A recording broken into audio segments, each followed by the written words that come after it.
Stonehenge wasn't a witchy monument to travel through time. It was actually constructed as a hope to build a different future.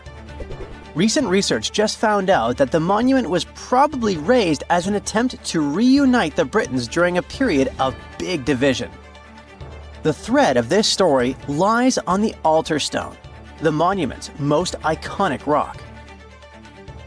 For years, scientists believed that the stones used in Stonehenge, including the altar stone, came from the nearby Preseli Hills in Wales. In this scenario, Stonehenge would have been built by a local community, that is, Neolithic people who would have found easy-to-access materials to build a ceremonial mound, a sundial calendar, and a final resting place, all in one. Things changed when another discovery was made.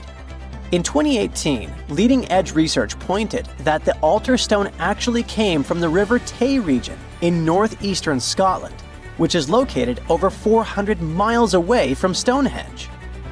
Scientists found similar rocks as such in Scottish monuments. You see, the altar stone is a recumbent stone, laying on its side.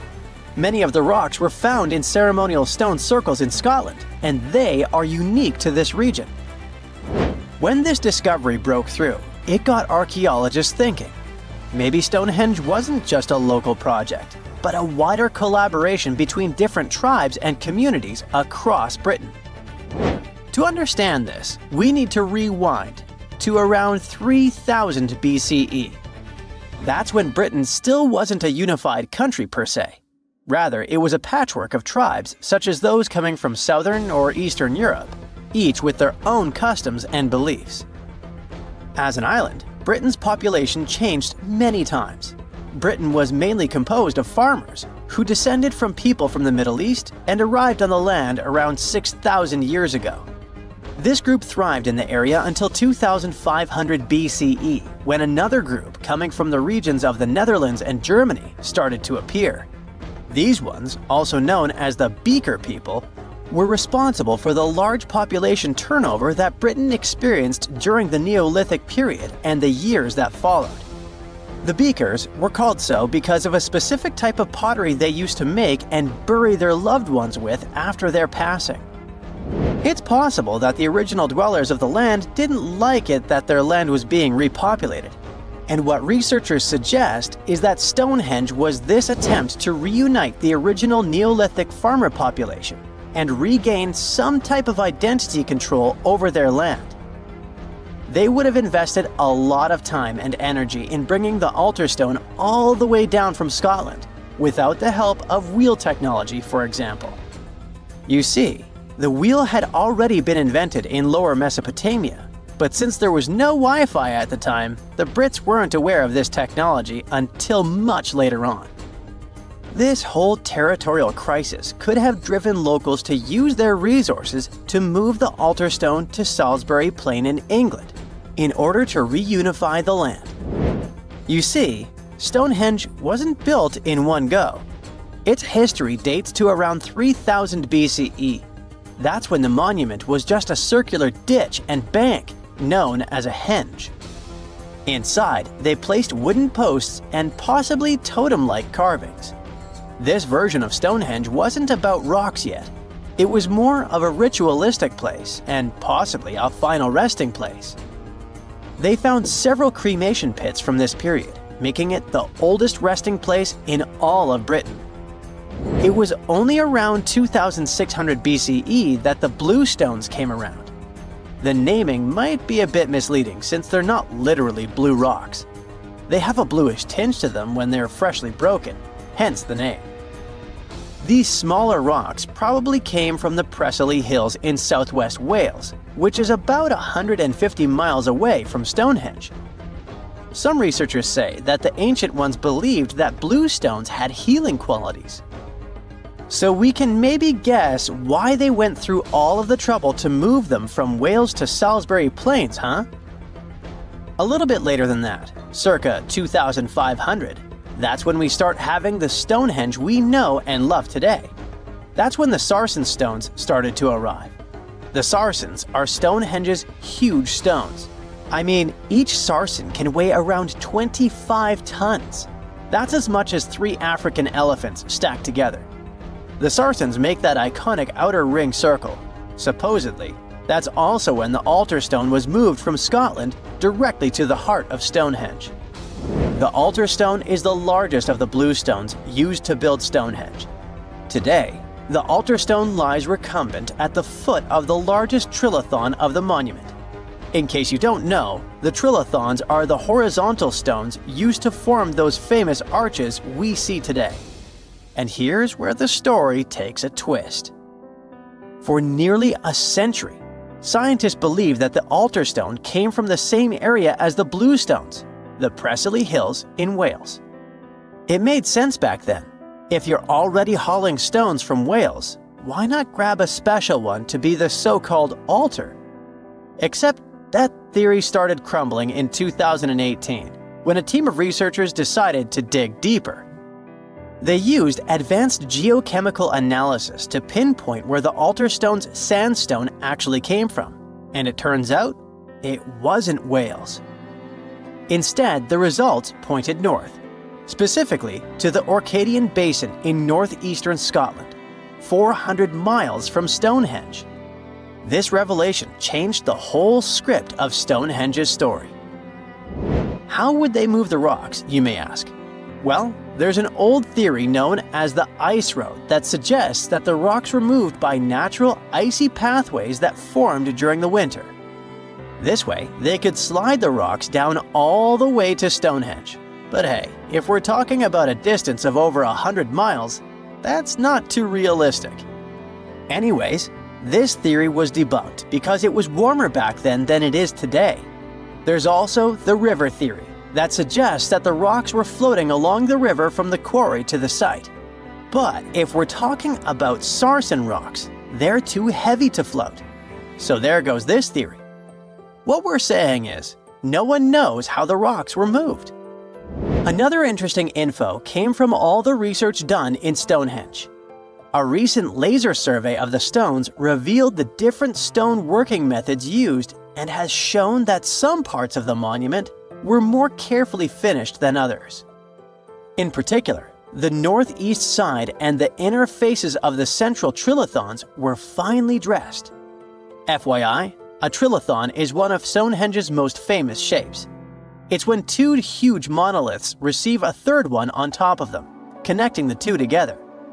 This fancy word is just Greek for having 3 stones. But anyway, the bigger question, and maybe why Stonehenge is so famous, is why it was built in the first place. You see, Stonehenge's entire layout seems to have been carefully planned to align with the movements of the sun. The monument's architecture is particularly attuned to the solstices, the shortest and longest days of the year. During the summer solstice, the sun rises perfectly in line with the heel stone, casting light straight into the heart of the stone circle. A spectacular, almost magical sight that surely wowed its ancient audience.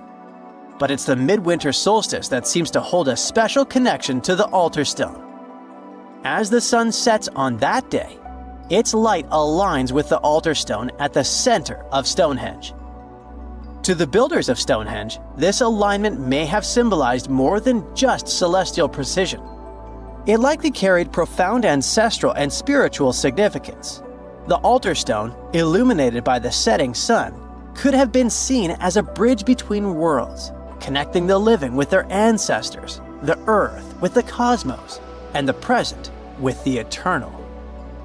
In a world without calendars, clocks, or weather apps, the solstices were everything. They marked the rhythm of life, guiding agricultural cycles and spiritual rituals alike. So Stonehenge wasn't just about the stones or the people who built it, but perhaps a way to honor their ancestral roots in an ever-changing world. Stonehenge took approximately 20 million man-hours to build. For comparison, an average human doesn't live much over 700,000 hours. This is Jack, one of the first builders of Stonehenge. Let's say Jack lived to be 80 years old, which is extremely improbable, but it makes it easier for me to crunch the numbers, thanks. If Jack had spent his entire life from age 0 to age 80 working on the Stonehenge project. It would have required approximately 28.5 generations of people doing the same thing to complete it. That's next to impossible. To make it more plausible, let's multiply that by 2. After all, Jack wouldn't want to dedicate his entire life to moving stones, and he didn't live to be that old. Thus, we arrive at around 57 generations needed to build Stonehenge. That's not enough room on the screen for me to introduce John, Jack's great-great-great-great, you get the drift, grandson. So it all began around 5,000 years ago with just a simple circular earthen bank and ditch. Fast forward to around 26,000 BCE, and the builders replaced that initial structure with a complex arrangement of wooden posts and brought in around 80 dolerite bloom stones from Wales, which were rearranged at least 3 times. Then, a few hundred years later, they added those massive sarsen stones, each weighing around 25 tons. These enormous sandstone blocks were transported about 19 miles to create a continuous outer circle, with 5 trilithons, 2 upright stones topped with a lintel, forming a horseshoe shape inside. It was a millennium-long building process that demanded years of hard work. So, people must have lived nearby, right? But how would they have found shelter back then? Today, we have houses for builders on site, small accommodations that serve as temporary housing. But structures like this definitely didn't exist when Stonehenge was constructed, did they? Well, actually, they existed, and some recent archaeological digs near Stonehenge prove it. Archaeologists found this Stone Age eco-home, which is a huge deal since it's one of the earliest settlements in the area. This newly uncovered Mesolithic home dates back to around the year 4300 BCE. Let's take a closer look at this house, shall we? Now, for the walls, people back then used a large fallen tree, its trunk to be more precise. These wooden walls were reinforced with flint, and they even lined the pit left by the uprooted tree with cobblestones. To create the roof, they opted for animal hides, which sounds like a wise choice. They must have provided protection against the unpredictable weather of the British Isles. Now, you might be wondering, the weather in Britain is indeed unpredictable, and it has been that way since time immemorial. So, how did the builders manage throughout most of the year, particularly during the winter months? Well, the answer is simple. There was a hearth on site, which isn't surprising, but the system they employed was quite ingenious. A hearth inside the house would have posed too great a risk, yet bringing hot stones into the dwelling was perfectly safe. While they were hot, they couldn't ignite the building. So they used these stones from the hearth as a heat storage system to keep warm at night. And as a final touch, they even incorporated various stones for decoration. They didn't exactly get a Pinterest house, but it added a touch of elegance for sure. And if you think this discovery is merely about the houses, think again. It significantly changes our understanding of how people lived during that time. This discovery places them in an important prehistoric setting right at the start of the Neolithic area, sparking some interesting questions about whether these early folks could be related to the people who built Stonehenge. But there's a big worry. Experts are concerned that this significant find, along with other buried archaeological sites, could be at risk if the authorities go ahead with plans to build a tunnel to reroute the A303 away from the World Heritage Site. Sure thing the house the scientists found wasn't in perfect shape, and it lacked some crucial elements people use for living. Some of them decayed over time, while others were simply absent. So the scientists took 20 tons of chalk, 5,000 hazel rods, and 3 tons of straw, and used all this to recreate the 4,500-year-old design houses. These new buildings are located close to Stonehenge, which is incredible since in this area, planning permission for even a new cowshed is problematic. So, what are these houses like? Well, first off, there are 4 of them, and they're oval-shaped. They're built on the foundation of real houses that stood there about 4,500 years ago, just around the time the Stonehenge Eco House was going up. The houses aren't very big, they're single-room structures. When it comes to dimensions, it was straightforward to estimate since we could gauge the size of the roof and the height of the walls based on the foundations. Each side measures about 16 feet. However, the roof structure remains a bit of a mystery. There were a few differing thatching techniques back then, so pinpointing the exact method used for these dwellings is kind of a guessing game. For now, we think it involves knotted or tied straw carefully secured onto a hazel-woven frame. When fires are lit, the smoke from the hearth wafts up through the thatched roof. Now, remember those 20 tons of chalk? That was needed for the floors and walls. The white chalk walls and floors reflect sunlight and capture heat from the fire. But here's the kicker. The builders encountered a challenge because the ground was so waterlogged that some of the chalk floors took weeks to dry out. By the time they should have been bone dry, they were still as sticky as chewing gum. Now, it's safe to say people 4,500 years ago faced similar struggles, and we can really appreciate what they went through while building their homes. The final layer of daub was applied using rags, giving a smooth, almost shiny finish that looks surprisingly classy. The interiors are furnished with wooden and wicker beds and shelves, along with clay pots and jars, all centered around a cozy hearth. The spaces feel surprisingly roomy and are filled with light that streams in through the thatched roof, bouncing off those white walls. Plus, the woven furniture adds a nice touch of authenticity to the vibe. The fires have been lit, and the first meal, bread crafted from flour ground on a stone mill next to the hearth, has been prepared. Those who tried the bread were pleasantly surprised by its flavor, finding it quite tasty. Now, here comes the bummer. Those who recreated the houses did cheat a little. While the materials used were authentic, the tools weren't. They used cement mixers to mix the daub, wheelbarrows to transport the timber, and logs by the hearth were split with steel axes instead of stone ones. Still, the builders aren't professionals, they're volunteers. So I think a bit of cheating is totally cool in this case. There are other volunteers on site who are more than happy to chat about the daily activities of the Stonehenge builders, from grinding grain with a quern to making rope from rushes. But these houses and the Eco House aren't the only remarkable things in the Stonehenge area.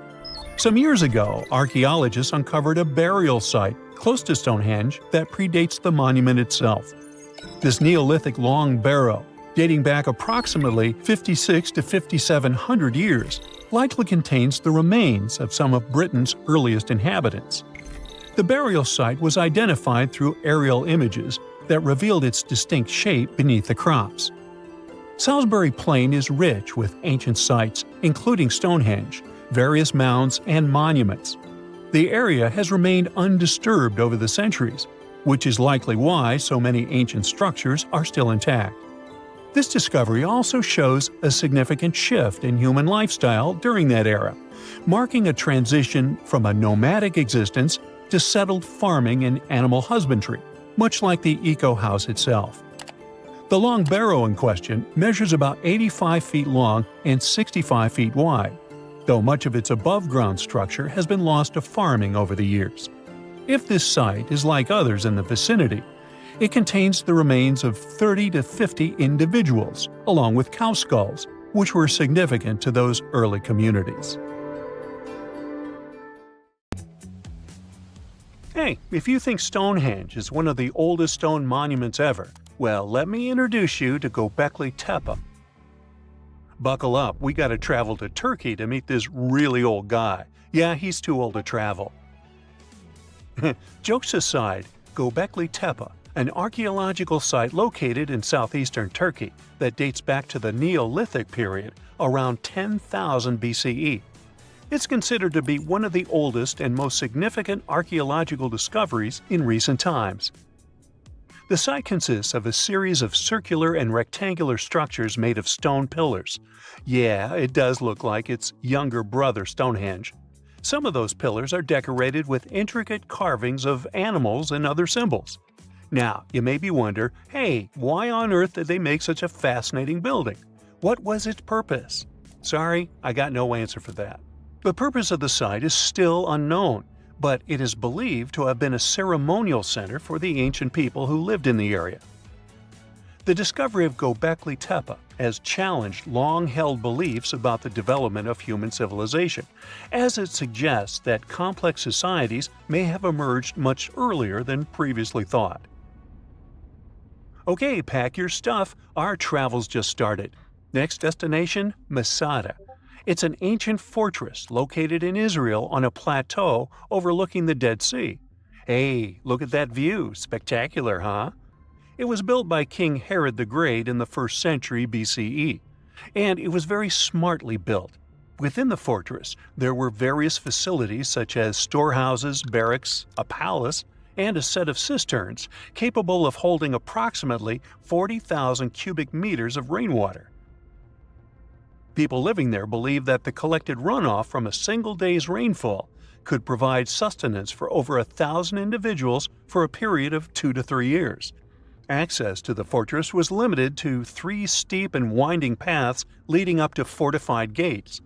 Still, at one point, the fortress was occupied by people who had fled Jerusalem after the city was captured by the Romans. They held out against the invaders for several months, but eventually they were defeated. But these guys didn't surrender. The story of Masada has become a symbol of resistance and bravery.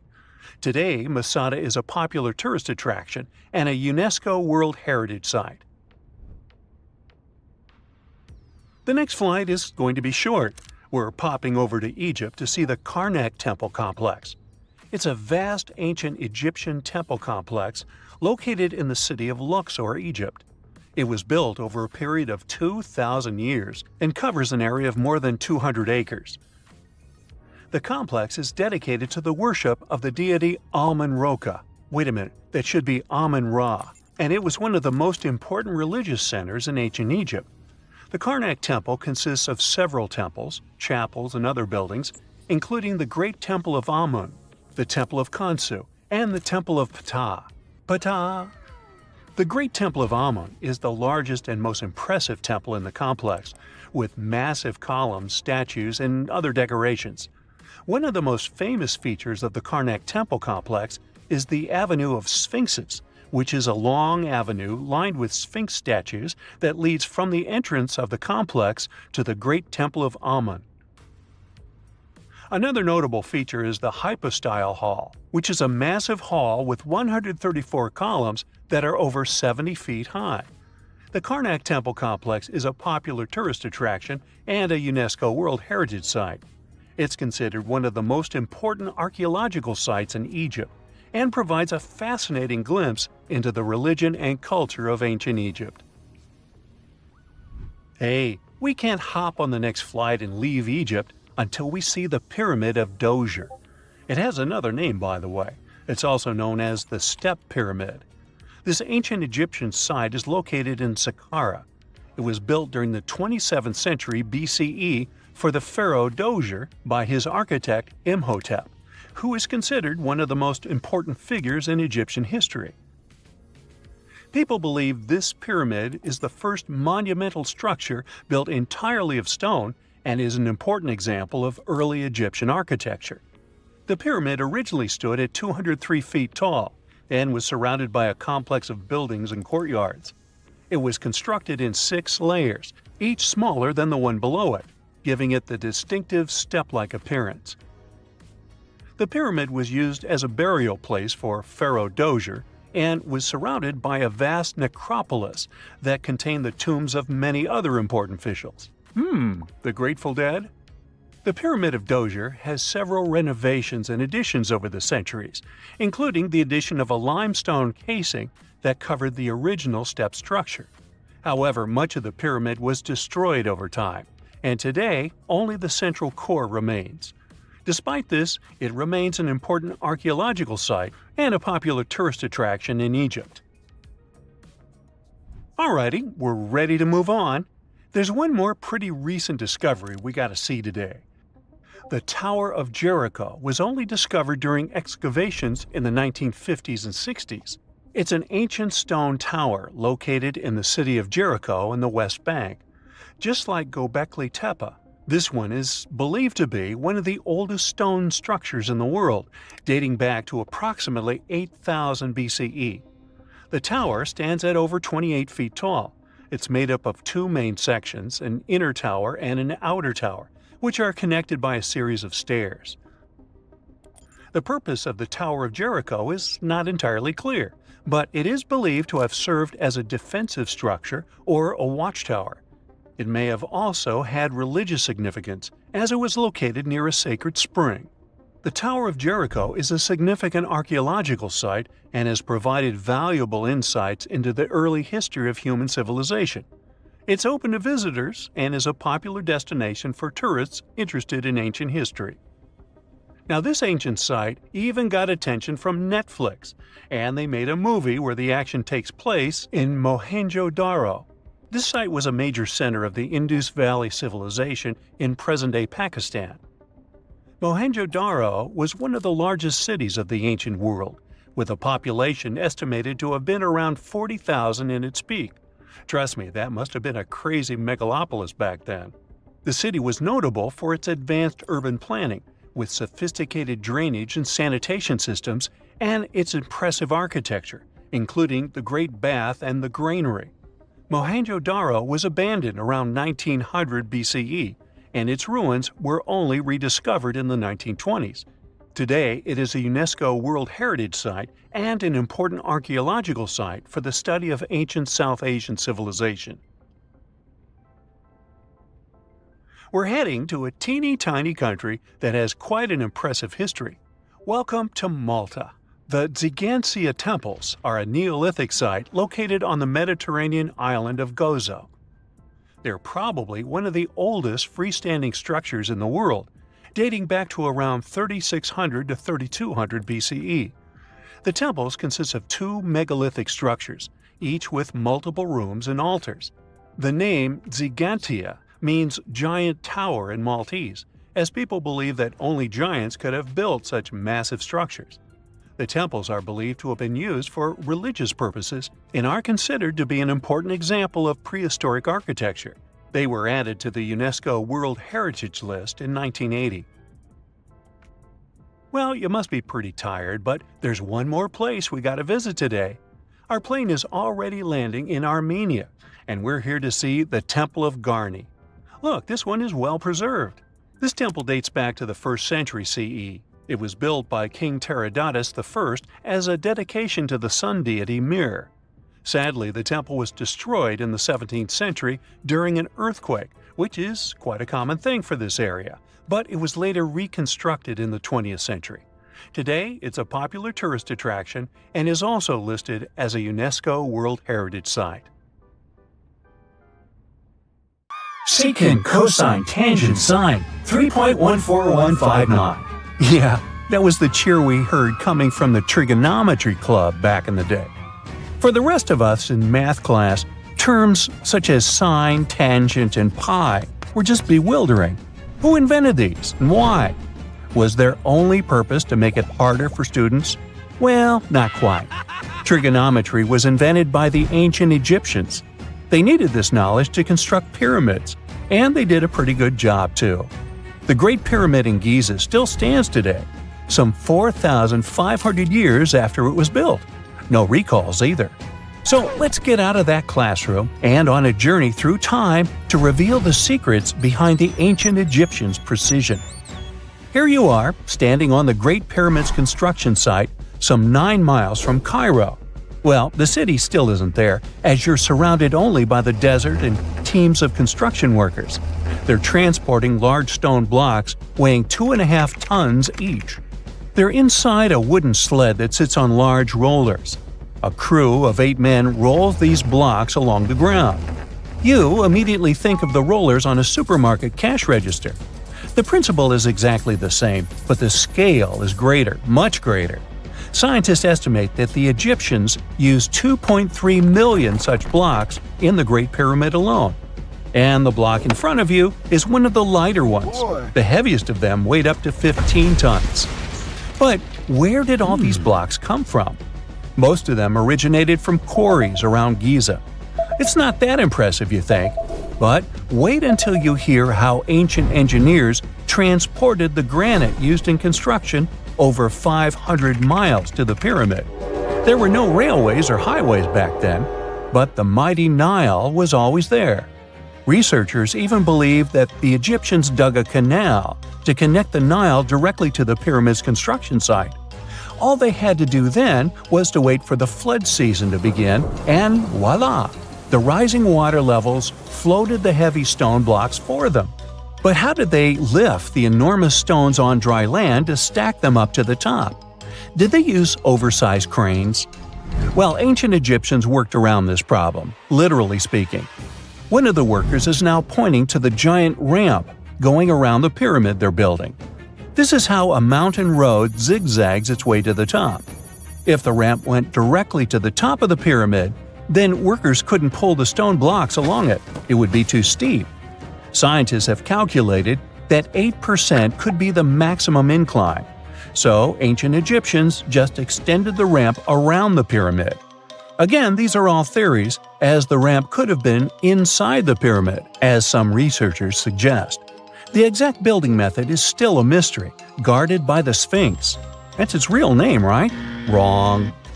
As the Great Sphinx is just the statue's alias. You know, the name writers take when they want to hide their true identity, or a singer's stage name. The Sphinx's real name, translated from Egyptian, means Horus in the horizon. That was the name for the Egyptian deity of the sky. The trail of mystery doesn't end there. As a man walks past you with a bucket of paint, he's going to add a touch of color to the Great Sphinx. Researchers found specks of this red color next to its ear. That was some strong paint, as it survived for thousands of years. You are now standing straight in front of the Sphinx. You look up. It's very tall, right? 66 feet to be precise. Now resist the urge to take a selfie. You can do it. Now you notice something else. It looks like the Sphinx is in the center of a giant triangle in the back. That's one side of the Great Pyramid. And no, your eyes are not playing tricks on you. The Sphinx really does sit in the center of the pyramid's lateral face. Here's where math comes in handy. A pyramid has 4 sides, called lateral faces. There's also a 5th face, the base, but that's not visible. It's, wait for it, face down. The Sphinx has one last mystery to reveal: its age. Scientists agree that Pharaoh Khafre built the Sphinx. He ruled after his father, who had built a great pyramid nearby. So both structures were finished around the same time. Let's talk about numbers again. You've heard of Cleopatra, the Egyptian princess described as a woman of great beauty. Hello? She saw the pyramids, but she lived closer to the time of the first iPhone than the time of the people who built the pyramids. Fascinating, right? You can see thousands of people around you. They're working hard to build the pharaoh's tomb. But how many of them are there exactly?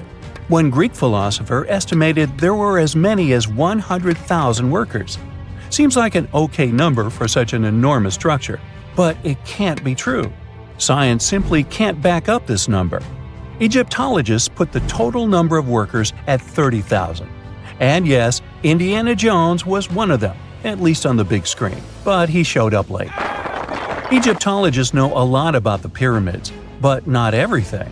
Not because they don't want to, but because they haven't yet dug up enough evidence. They can only guess how the building process went. First, engineers would arrive to choose the right spot and do the necessary measurements. That's why they needed all that complicated math. Then, it's time for sourcing the material, the large stone blocks I mentioned earlier. When boats deliver them to the site of the future pyramid, workers can finally do their thing. They operated in smaller groups, but there were at least 2,000 of them chiseling and carving away at any given time. Sounds like a typical construction site today? Well, that's because it is, just thousands of years ago. It's amazing what ancient Egyptians were able to achieve with just copper and stone tools. The pyramid is now complete in front of you. But is it the same pyramid we see today? Why is this structure shining bright in the desert sun? Isn't it supposed to be a dusty yellow color? Well, no. Human activity and the elements have completely stripped the outer layer of stones over time. Expert craftspeople polished these blocks using nothing but stone and sand. The end result was a smooth and shiny rock. On the day it was completed, the Great Pyramid of Giza was a perfect triangle of light. Its polished sides acted like giant mirrors, reflecting the powerful Egyptian sun. This is the point where you should put your glasses on, and that shiny thing you see at the pyramid's very top is actually gold. The capstone at the top of the pyramid is called a pyramidion. It was covered in sheets of gold. As you can guess, these were the first stones to disappear. Let's make another stop before we get you back to your classroom. We travel to the British Isles, and no, Stonehenge isn't our destination. It is Newgrange in County Meath. Scientists estimate that the ancient peoples of Ireland built this stone monument around the year 3200 BCE. This makes it older than both Stonehenge and the Great Pyramid in Giza. The function of the circular mound in Newgrange is the same as the one of the Great Pyramid and equally mysterious. The estimated amount of loose stone present in the valley is over 220,000 tons. And it's not just randomly thrown on a pile. The order in which the stones are set makes the structure water-resistant. That would explain how Newgrange had survived for so long. Kinda makes you want to splash out the cash for that waterproof phone case, huh? Well, you're back in your school desk, but today's math lecture is the last thing on your mind. You're thinking about how great the Egyptian pyramids are, and if we have something similar today. It turns out modern engineers are just as impressed with the Great Pyramid as you are.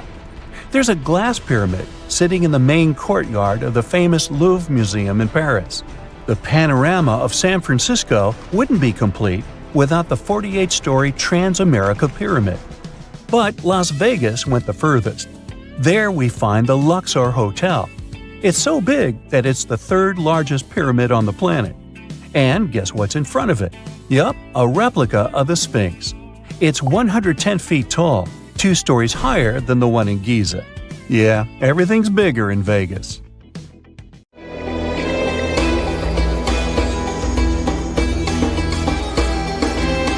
The Great Pyramid was created as the final resting place of ancient Egyptian monarch Khufu. According to legend, French leader Napoleon entered the Great Pyramid and came back out looking shaken and super pale. He never revealed what he saw inside, but whatever it was is said to have affected him for the rest of his life. When Napoleon entered the pyramid, he would have walked through a super tight and ascending passageway. He'd then go through another passageway, known as the Great Chamber. This corridor would have been much taller than the previous one, and would have cobbles too. He'd then reach the King's Chamber, the centerpiece of the Great Pyramid, which was lined with huge blocks of granite. But it wouldn't have looked as grand as we might imagine. There are no hieroglyphics decorating its walls, as Egyptians only began decorating the burial chambers of pyramids much later on. The pharaoh's tombs deep inside the pyramid would have also been filled with treasures, from chunks of gold to the world's most expensive jewelry. But this would have all been looted a long time ago. The only thing that probably would have been left in there would have been a huge sarcophagus, which would have once contained the king's mummy. He'd also have to walk past the queen's chamber. This room most likely didn't hold any queens though, as pyramids were usually only built for one person. There are mysterious tunnels leading from here. To this day, no one is really sure what they're there for. And that's not the only mysterious and creepy thing Napoleon may have encountered, as stories of pharaohs leaving ancient curses on pyramids go way back. Many pyramids had warnings written on the outside, telling of horrifying things that would happen to those who entered and disturbed the peace. We might not know what exactly Napoleon found in the Great Pyramid that scared him so much, but we know for sure what was found in Tutankhamun's tomb. Tutankhamun was an ancient Egyptian pharaoh who was only 8 or 9 years old when he took to the throne. He became a cultural phenomenon when his tomb was discovered almost completely intact in 1922. His pyramid sits in the Valley of Kings in Thebes, modern Luxor, which is in Egypt. Unlike the Great Pyramid, Tutankhamun's tomb was covered in beautiful wall decorations. The walls told the story of how he would travel to the afterlife through the underworld.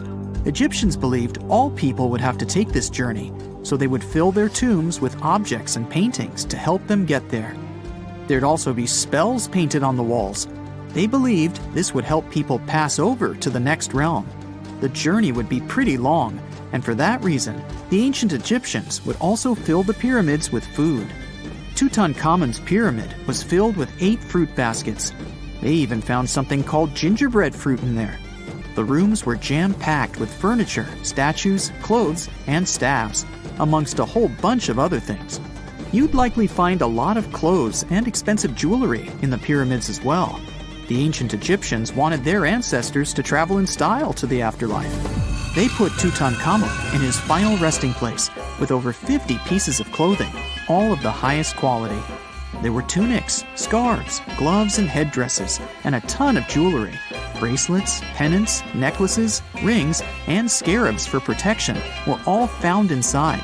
Each of them was made of gold or precious stones. There were also fans made of ostrich feathers to keep the old pharaoh cool in the hot Egyptian sun. But the temperature inside the pyramids never actually went above 68 degrees Fahrenheit. The ancient Egyptians developed a super cool air conditioning system that we don't fully understand even today. Tutankhamun's pyramid also contained 130 walking sticks made from ebony, ivory, silver, and gold to help him on his journey. There were 3 chariots hidden away in case he got tired of all the walking.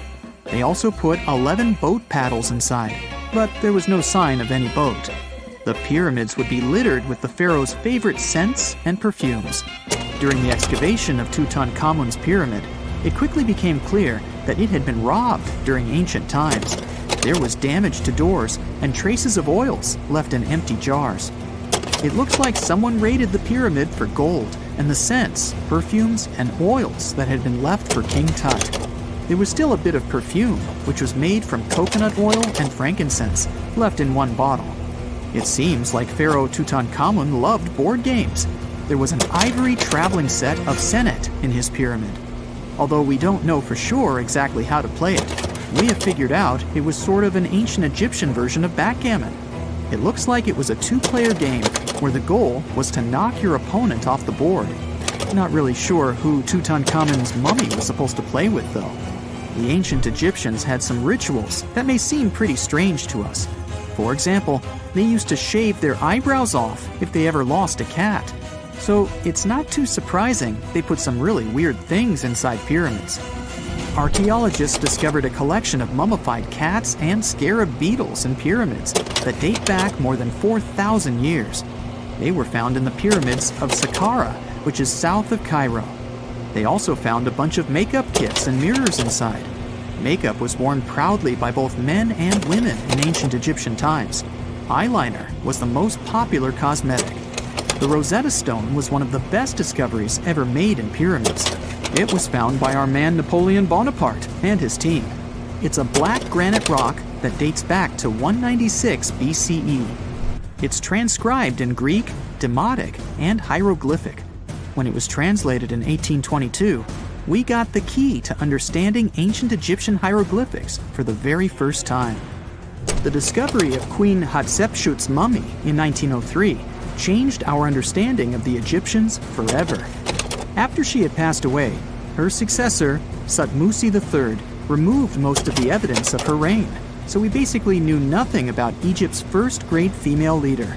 She's now gone on to become one of the few and most famous female pharaohs of Egypt. Pharaoh Khufu even had a fully fledged boat in his pyramid. Archaeologists uncovered more than 1,200 pieces of a giant boat near the Great Pyramid at Giza. They reassembled the boat, and it's a whopping 144 feet long. It's most likely a solar boat, which was designed to carry the resurrected king with the deity Ra. Fun fact, the Pyramid of Giza is the last remaining of the 7 wonders of the ancient world. The other 6 are the Hanging Gardens, the Colossus, the Temple of Artemis, the Mausoleum, the Lighthouse, and the Statue of Zeus. This pyramid was also the world's tallest man-made structure for 3,800 years, and it's the biggest pyramid in Egypt.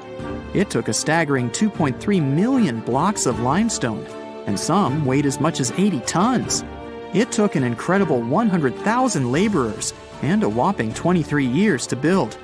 Its original height was a mega 480 feet. In 2017, archaeologists discovered something weird about Egypt's Great Pyramid. There's a hidden void that's at least 100 feet long, and no one really knows why it's there or what's actually inside it. The weird void is the first inner structure discovered within the 4,500-year-old pyramid since the 1800s. Scientists used cosmic rays to detect the massive hole, but are still no closer today to finding out what's inside. The ancient Egyptians took a lot of care building the pyramids, and everything was strategically placed and structurally sound, so it's super unlikely that this hole is due to blocks falling over time. Loads of pyramids also contain small model figurines called ushabti. These represented attendants. They believed they would come to life to serve the pharaohs in the afterlife. But it's amazing that all this stuff actually fit inside. There isn't actually a huge amount of space inside the structures. It's mostly just rock. Before we get into the reason why and how there are pyramids all around the world, let's talk about some of the examples. I'll start with the Pyramid of the Sun in Mexico. These folks really knew how to build a city. Their well-planned urban center spanned over 7 square miles and boasted several pyramids. But the Pyramid of the Sun is the most impressive. This giant pyramid was built way back in 100 CE and is one of the biggest structures of its kind in the whole Western Hemisphere. It's so big that it's 216 feet high above the ground. If you ever find yourself in this ancient city, you won't be able to miss the Pyramid of the Sun. It's right there on the east side of the Avenue of the Dead, the city's main north-south street. To build this incredible pyramid, around 1 million cubic yards of material were used, including a special kind of red volcanic rock called hued tezontle. Impressive, huh? We don't know too much about the people who built the Pyramid of the Sun or its purpose. But archaeologists believe there was once a temple on top of it. When explorers went below the pyramid in the 1970s, they found a bunch of cool tunnels and chambers. In 2011, they even found a secret stash of clay pots, obsidian pieces, animal bones, human figurines, and a mask. Who knows what other secrets the pyramid is hiding? If you decide to see this one, you must climb the pyramid using the 248 uneven steps on the west side. Watch your step. Sudan got some pyramids too. Nubian pyramids aren't as big as the ones in Egypt, but they still got around 200 of them. These ancient pyramids have been home to the tombs of the pharaohs of the Meroitic Kingdom for almost 1,000 years, who ruled Egypt from Nubia to the Mediterranean Sea. The pyramids at Meroe were constructed using granite and reddish sandstone. Oh, and did you know that Sudan has more ancient pyramids than Egypt?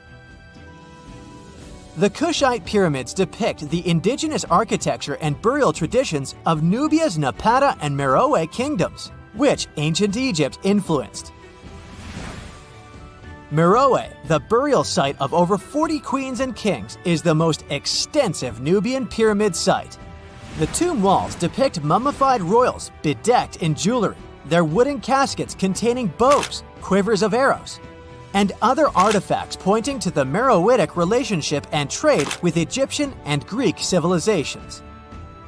So if you're looking for some ancient tombs to explore, you may consider skipping the crowds in Egypt and heading on down to Sudan. Let's fly to Iraq to see some more pyramids. Ziggurats have fancy receding layers and tiered temples. Instead of a smooth exterior, it has tiers like a cake. Perfect for all the important work and rituals that went on inside. You can find these towering structures scattered throughout Iraq and Iran, and they're a real testament to the power and skills of the people who built them. One of the biggest and most impressive ziggurats is the ziggurat at Ur. It's basically a giant rectangular pyramid that stands a whopping 70 to 100 feet tall, with 3 levels of terraces and a temple on top. Can you imagine how many baked bricks it took to build that thing? Try 720,000 for just the lower portion. This particular ziggurat was built for Sumerian king Ur-Nammu. Similar to other ones, this pyramid has been around for thousands of years, so it got a little rough around the edges. Thankfully, the Babylonian king Nebuchadnezzar II and some archaeologists came to the rescue in the 6th and 20th centuries respectively. And now you can find this near Talil Air Base. The ziggurat at Ur was built in 2100 BCE by King Ur-Nammu for the moon deity Nana. It was the tallest building in the city, and you could see it from miles around. It was like the medieval cathedral spire of its day. People would come here to bring their agricultural surplus and get their food allotments and seek spiritual nourishment. Sadly, the Nana temple at the top of the ziggurat didn't survive, but we do have some blue glazed bricks that may have been part of its decoration. The lower parts of the ziggurat are pretty amazing though. The architects even included holes in the temple's baked exterior to let the water evaporate from its core. Since we explored some of the pyramids on our planet, let's take a broader perspective. They can be found in many parts of the world. Egypt has over 100 pyramids, double that number in Sudan, and dozens of others are scattered in the Middle East and China. The Americas have the most pyramids in total, with more pyramids than the rest of the world combined. These pyramids are located in Mexico, Guatemala, Honduras, and El Salvador. Time to know more about the evolution of pyramids through history. The oldest pyramid is in Egypt. This pyramid was a step pyramid, which was created by placing one layer of stone on top of another. The pharaoh Sneferu is credited with creating the pyramid shape we recognize today. During his 45-year reign, he built 3 pyramids.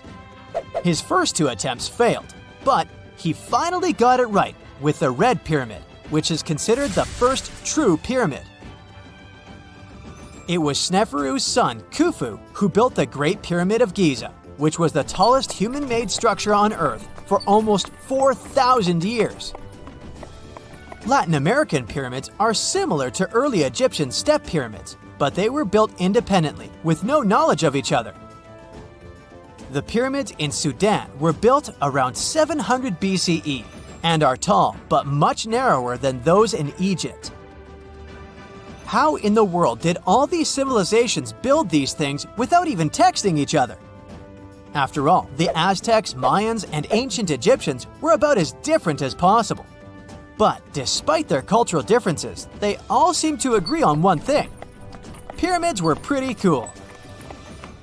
Step pyramids are all around the world because they were the most feasible and stable way to build large and tall structures without access to lighter building materials like wood and metal. The triangular form with a square base is the best way to build a sturdy structure, and having a cube structure would require more material for less height. Now, when it comes to pyramid design, the Egyptian pyramids were like giant triangles with a square base, smooth sides, and a pointy top. On the other hand, the Aztecs and Mayans went for a tiered cake look, with steps leading up to a flat platform on top. So, while all these pyramids share the same basic shape, they have their own unique flair. Each group built its pyramids using different materials, techniques, and slope angles. So while they may have been inspired by each other's work occasionally, they were just doing their own thing. Egyptian pyramids had smooth, angled sides that were designed to help the pharaoh's soul ascend to heaven. The Pyramid of the Sun was built over a series of caves that served as a passageway for the deities. The Maya built the temple of Kukulkan in Chichen Itza to honor the deity Kukulkan, usually represented by a serpent. Nicknamed El Castillo, it has 91 steps on each side, plus a platform. That's 365 steps, one for each day of the Mayan calendar. Tell me, Brightsiders, how were pyramids built? To begin with, humans made them, not a foreign race from space that landed on Earth. You see, one thing that all pyramids have in common is that they were built without advanced tools or even the wheel. It took a lot of people to build them, including skilled laborers and architects.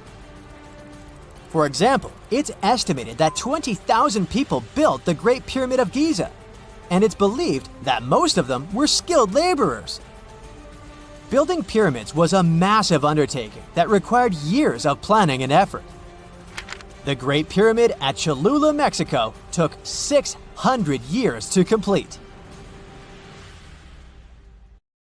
The county of Kent, England, has a cultural treasure called the Margate Shell Grotto. This subterranean passageway is lined with about 4.5 million seashells, composing an intricate mosaic. The gorgeous landmark was stumbled upon by accident in the 1800s, and it's still engulfed in mystery to this day. That's because no one knows who built it or why. Experts can't even figure out how it was built, since they'd need to collect samples from the walls and the removed parts would be irreplaceable. A brief analysis of the substance beneath these shells points to some sort of fish-based concoction. Some believe these walls were designed by some sort of evolved ancient civilization. Others describe the Margate Shell Grotto as belonging to either Egyptian, Roman, Indian, or Phoenician architecture. One other potential explanation is that the masterpiece was a personal project of an eccentric Victorian aristocrat. Now, the Roman Colosseum used to be nearly twice as large as it is today. However, it did not survive in its full form throughout the ages. Let's look at some of the history surrounding the Colosseum to piece the story together and how it managed to be scattered around town. The construction of this building began in 70 CE under Emperor Vespasian. Is that where Vespa comes from? Ever since it first opened, it was home to lots of activities and shows, featuring the mighty gladiators and a large array of exotic animals. And we'll leave it there. Its architectural glory started to dim down in 217, when a fire struck the upper parapets and much of the building's interiors. It took a whole century to finish the repairs for the damages, but the first form of the Colosseum would be gone forever. The downfall continued with an earthquake that affected southern Italy in 443. At this point, a big part of the Colosseum's outer ring was damaged. After the Siege of Rome, which happened in 472, locals met hardship, so a lot of them had to rely on selling pieces of limestone from the ancient Colosseum. Its most devastating blow came from another earthquake, which happened in 1349. This is when the south side of the building completely collapsed. That's when it started to look more like the building we see today in the Italian capital. However, the pieces of stone that were shaken off from the Colosseum were used to rebuild some other famous landmarks in Rome. So, if you just think about it, the missing part of the Colosseum isn't missing at all. It's just been repurposed, scattered around the city. Official efforts to preserve the Colosseum started around the 17th century and have been developing ever since, culminating with the massive Roman building being named one of the 7 wonders of the world in the 21st century. Now, the Colosseum may be the most famous, but it's certainly not the only ancient amphitheater worth mentioning. Continuing the list is the Amphitheater of El Jem, which dates to around 238. You'll find it in the small Tunisian town of El Jem. History connoisseurs may know El Jem as one of the best preserved Roman stone ruins in the world. It stands at about 100 feet tall and has the capacity to host around 35,000 people. No list of important ancient sites is complete without mentioning the glorious city of Pompeii in Italy. A massive eruption of the Vesuvius volcano covered the entire city in a considerable layer of volcanic ash. Luckily for us, though, what was left underneath that layer was very well preserved, and it's been studied ever since its discovery in the 1800s. Pompeii was originally inhabited by the Oscan tribe long ago, but it was then transformed into a colony during the ages of the Roman Empire. It has some of the best preserved villas, baths, shops, and even residential buildings. Tourists can also walk across paved streets and see artworks like sculptures, mosaics, and wall paintings. Now, when visiting Peru, most people head over to Machu Picchu. But let me tell you a little secret. Machu Picchu is not that ancient, as it's estimated to have been built in the 15th century CE. If you're looking for something a bit older, the ruins of Caro, also situated in Peru, might be a better choice, as it's one of Southern America's oldest urban areas. No sign of brutality was ever found here in this area, so archaeologists suggested that this place was home to a peaceful society. It's believed they used commerce to make ends meet, and they also enjoyed music. That's because one of the most significant discoveries made here at this site was the impressive collection of musical instruments, which featured 37 cornetos made of animal bones, like deer and llama. Another 33 flutes were found here, which were estimated to date as far back as 2170 BCE. The ruins of the ancient city of Pella in Jordan date back to over 6,000 years ago. They are also a notable example of advanced societies that have been long gone, as it features ancient theaters, Roman baths, and a fountain house. What makes this location even more important is the fact that archaeologists believed it has been populated ever since the Stone Age. The ancient theater of Fourvière is a secluded gem hidden in the French city of Lyon. Archaeological data estimates it was built over 2,000 years ago, and it offers a gorgeous view of the city. Able to seat about 10,000 people, this ancient theater is home to the famous Nuit des Fourvières, a music festival. Now, back in Greek and Roman times, it was called Heliopolis, or the City of Sun. These days, Baalbek features a temple complex that's home to two of the biggest Roman temple ruins, the temples of Bacchus and that of Jupiter. Should you want to visit it, you'll need to head over to eastern Lebanon, where these temples are wonderfully preserved to this day. We do know they date back to about the 2nd or 3rd century. The Ellora Caves in India are said to date back as far as 600 CE, and they stretch across more than a mile. Located in the state of Maharashtra, here's where you can visit a rare array of 34 temples, which were intricately carved out of the mountainside. They're filled with delicate works of art like paintings and sculptures. The so-called Cradle of Humankind is home to the oldest record of humankind's history. It's found near Johannesburg in South Africa and features some of the oldest hominin fossils ever discovered. Here you can find roughly 40% of the world's human ancestor fossils. One interesting fossil is that of an Australopithecus africanus called Mrs. Please, who's estimated to have lived around 2.5 million years ago. Fun fact, they even let you have a wedding here. Another temple complex that goes back to the 10th century is Kol Kir, and this one is in the jungles of Cambodia. The journey to reach this ancient site is not easy, and most tourists prefer to use tuk-tuks, a 3-wheeled taxi, to get there. The most important monument here at Kol Kir is named Prasat Tham. Only a limited number of tourists are allowed to climb the staircase to the top to reduce their exposure to damaging elements. But the views are worth it if you don't have a fear of heights. You'll see about 40 inscriptions that go as far back as 932.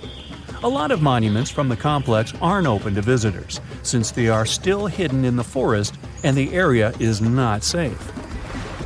It's hard to imagine that this site used to be the location for the biggest trading center in the world back in the 3rd century. However, since the ruins of Volubilis are some of the best preserved in the world, they can still paint us a pretty accurate picture. With its majestic House of Commons and the triumphal Arch of Caracalla, Volubilis was the farthest city of the Roman Empire and a key location for the Kingdom of Mauritania. It would have been in an even better location if it weren't for an earthquake that happened in the 18th century. If you ever want to check it out, be sure to head to Morocco's Fez Meknes region. What if I told you just won a round-the-world trip to visit the planet's most famous landmarks? Nice, right? But there's a catch. You might be visiting them for the last time in your life. That's because these landmarks are threatened to disappear during your lifetime. Yikes! Ah, Paris, the city of love. For our modern eyes, it's hard to imagine the city without its most famous landmark, the Eiffel Tower. But it wasn't always there, of course. Gustave Eiffel, the tower's architect, was commissioned to expose it during the 1889 World Fair. But the so-called Iron Lady was only meant to stand for 20 years. After that, it was going to be demolished, except that, this plan was never implemented. The tower wasn't taken down because of an antenna built on top of the tower, and it conducts wireless signals. But there's a problem. The Iron Lady is made of iron.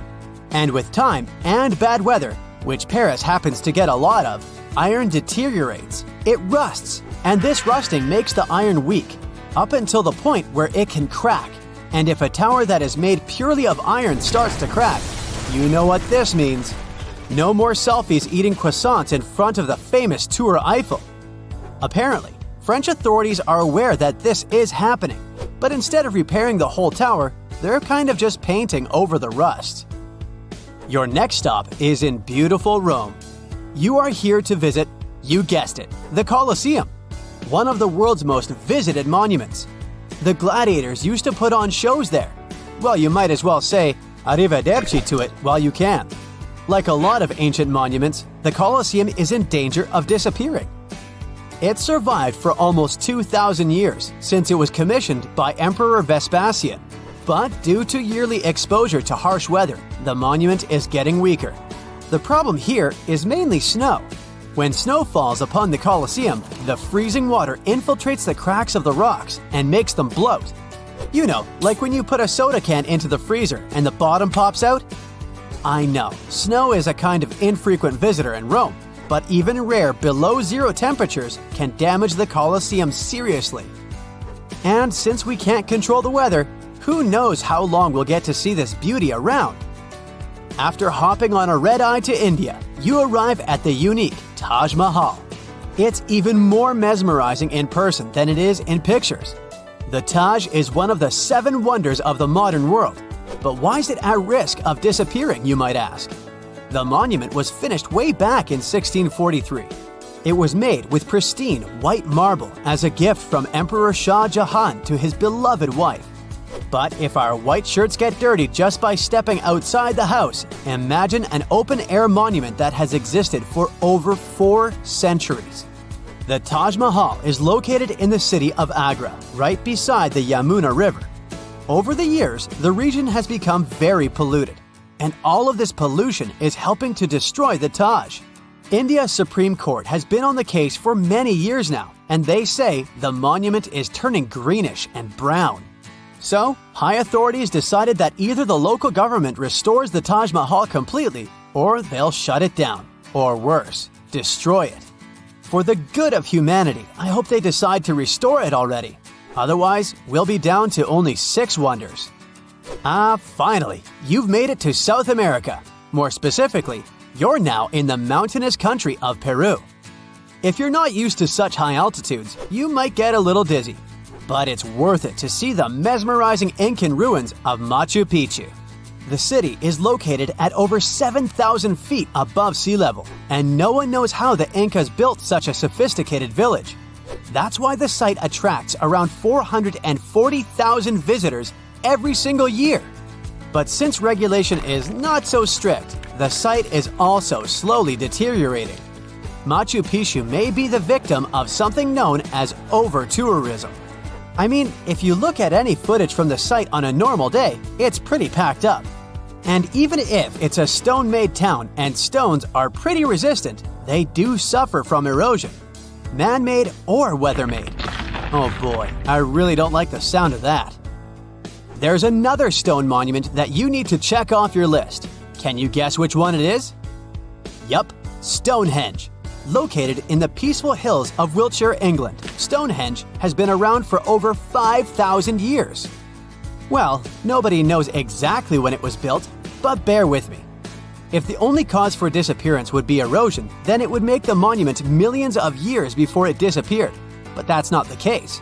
Since 1995, there have been multiple proposals from British authorities to build an underground tunnel that connects southeast and southwest England. The thing is, the tunnel passes underneath Stonehenge, and it might rock the site's foundation. Get it? Rock? Anyway, since the project was suggested, local supporters of the monument have found a Save Stonehenge alliance to keep the monument safe. They strongly believe that any enterprise, such as this tunnel, will severely harm the site. Egypt. This time, to arrive at your destination, you travel in style. And by that, I mean camels. Just for the photo op, of course. But why are you here? You came to check out the Great Sphinx. You know, the one with the broken nose? The Sphinx was also built way back in the day. Try over 4,000 years ago. And back then, they used what they had at their disposal, limestone. Now, some researchers think that hazardous weather may be damaging the Sphinx's limestones. You see, they're very porous types of rock, so water easily infiltrates inside of them, making erosion stronger and faster. But water is also coming from down below. Unlike the pyramids of Giza, the Great Sphinx was carved directly from the bedrock. And right underneath the monument, there's a riverbed, which also infiltrates into the Sphinx, making it weaker.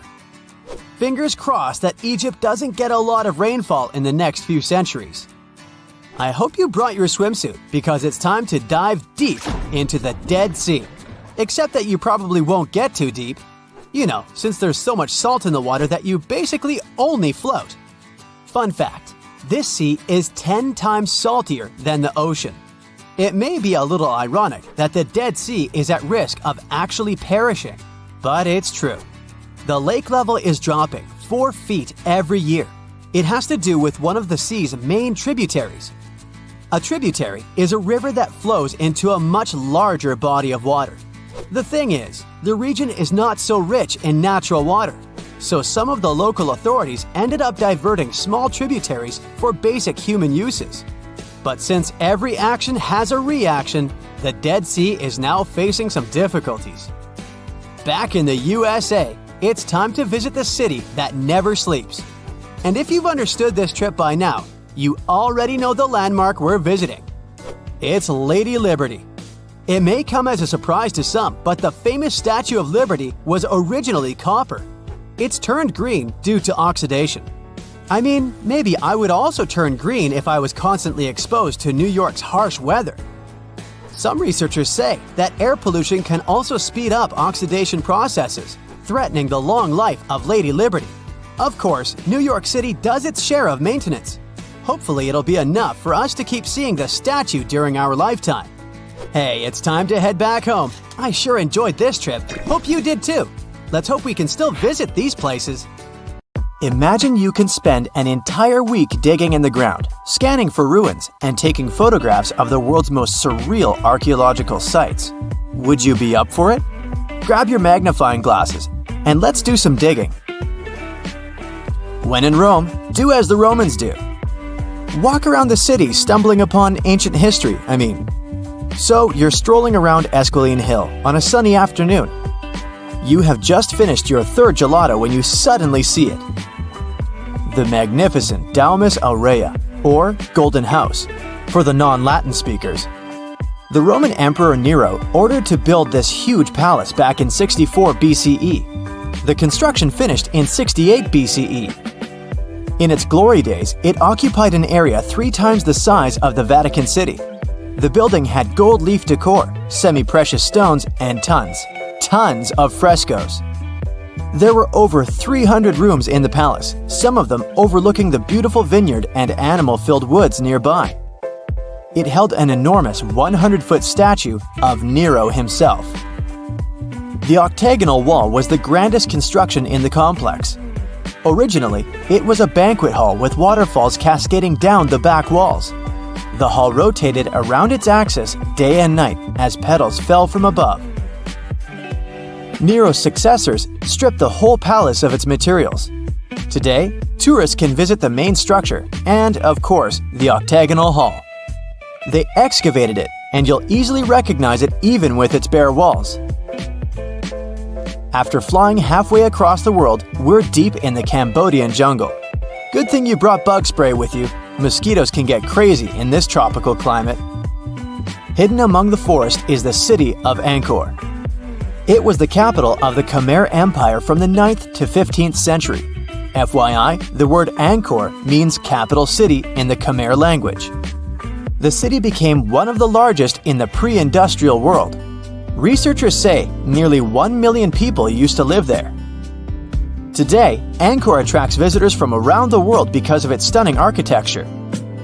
You can recognize the Khmer style in the use of huge blocks of sandstone. At the center of the complex lies Bayon Temple. It's decorated with 216 smiling faces, which scientists say are meant to resemble the founder of the Angkor Empire. They believe the towers used to be decorated with gold, but today the site is a maze of vine-covered temples. The city was abandoned in 1431 and wasn't rediscovered until the 1840s.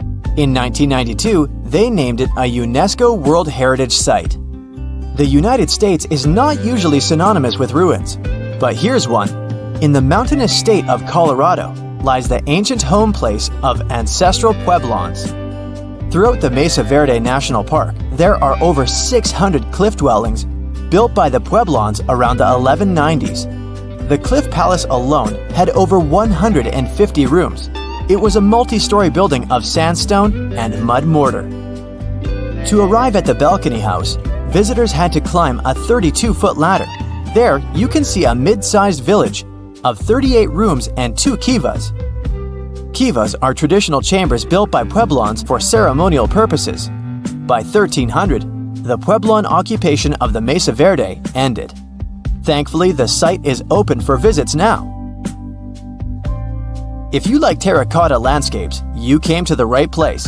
The city of Petra is a marvel of the ancient world. Located in Jordan's desert, the city was a commercial hub back in the 4th century BCE. The Nabataeans, an Arab Bedouin tribe, lived in the so-called Rose City and thrived for many years, accumulating a significant amount of wealth. They invented an innovative water management system that made the region habitable. The rock-carved gate-like structure Petra is famous for is what is called the Pharaoh's Treasury. It stands at the main entrance to the site and is said to have a hidden treasure beneath it. In the early 2000s, the site was named one of the 7 new wonders of the world. All the way in South America, in the country of Guatemala, lie ancient Mayan ruins. The lost city of Tikal is a site made of 12,000 buildings, the remains of the capital of the ancient Mayan Empire. It is comparable in importance to London or New York. The North Acropolis is Tikal's most ancient complex of monuments. Built solely by human hands in 750 BCE, it served as the resting place of kings and chiefs. Back in the day, the step pyramid temples were painted a beautiful red. Mayans loved that color. Today, of course, you'll only see the limestone. Archaeologists have no clue as to the cause of Tikal's decline. Was it drought, disease, or something else altogether? Located on the left bank of the river Tigris is a strange old ruin, a battered archway. It belonged to a city named Ctesiphon, the jewel of the Persian Empire for over 800 years. The city hosted an extravagant palace, decorated with a glass mosaic, jewel-adorned carpets, and a lot of marble. What is it with royalty and marble anyway? The arch was part of an imperial palace complex. Until modern times, it was the largest man-made freestanding vault. Notice how there are no pillars sustaining it. The enormous wealth of the city made it a constant target for other empires, until it eventually fell. In the mood for some more Mayan ruins? Chichen Itza is an archaeological site with the best preserved pyramids on Earth. Located in Mexico's Yucatan state, this Mayan city is well over 1,500 years old. At its peak, it was home to 35,000 people. The site has a total of 26 ruins to be uncovered. The highlight here is El Castillo, a tremendous step-like temple standing 80 feet above the ground. Its most peculiar feature is that it has 91 steps up each of its 4 sides, including the upper platform. It makes for 365 steps, the number of days in the solar year. The oldest lost city in this list dates back to the Neolithic period. It was when us, human beings, started farming for the first time, instead of living a fully nomadic lifestyle based on hunting and gathering. Located on Orkney Island off the coast of Scotland is a prehistoric site known as Skara Brae. Thanks to good restoration, the site is very well preserved. You can see prehistoric dwellings with hearths, stone-built furniture, and even primitive toilets. Researchers found runic symbols on the site, which means they could have attempted some form of writing. Ah, Greece. Fancy some feta cheese, anyone? We've arrived at the focal point of archaeological sites, but today we're exploring one in particular, the Colossus of Rhodes. Also known as the Bronze Giant, it used to be one of the 7 wonders of the ancient world, standing in the harbor of the Greek city of Rhodes back in the 3rd century BCE.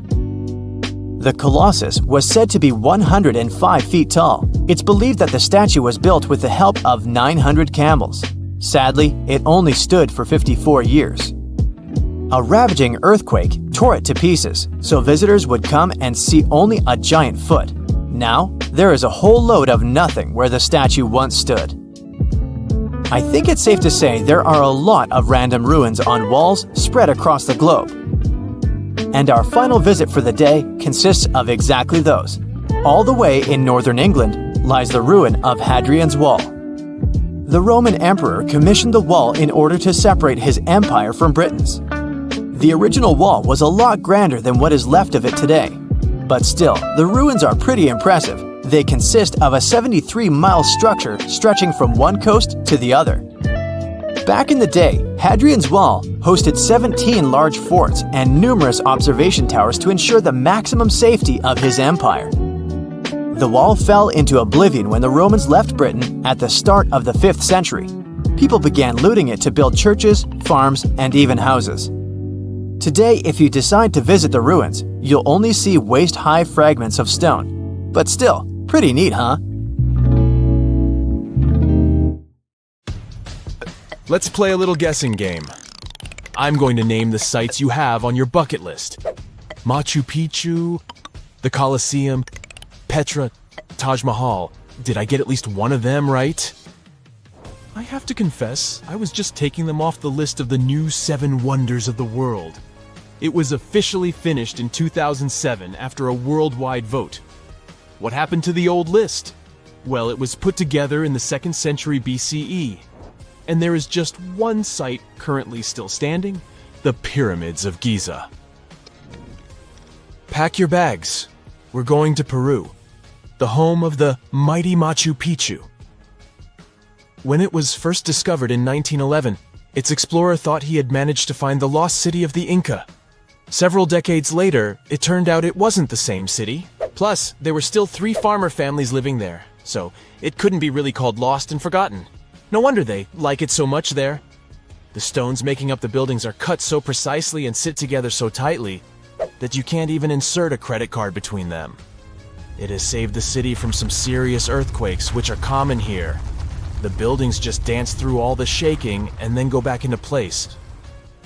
And because of the way it's arranged, you can see the sun rise or set exactly behind the important peaks on important days for the Inca. More than half, 60% of all the construction in Machu Picchu was done underground, so you can't even see it.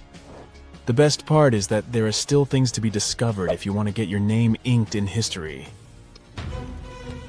Our next stop is on the Yucatan Peninsula in Mexico.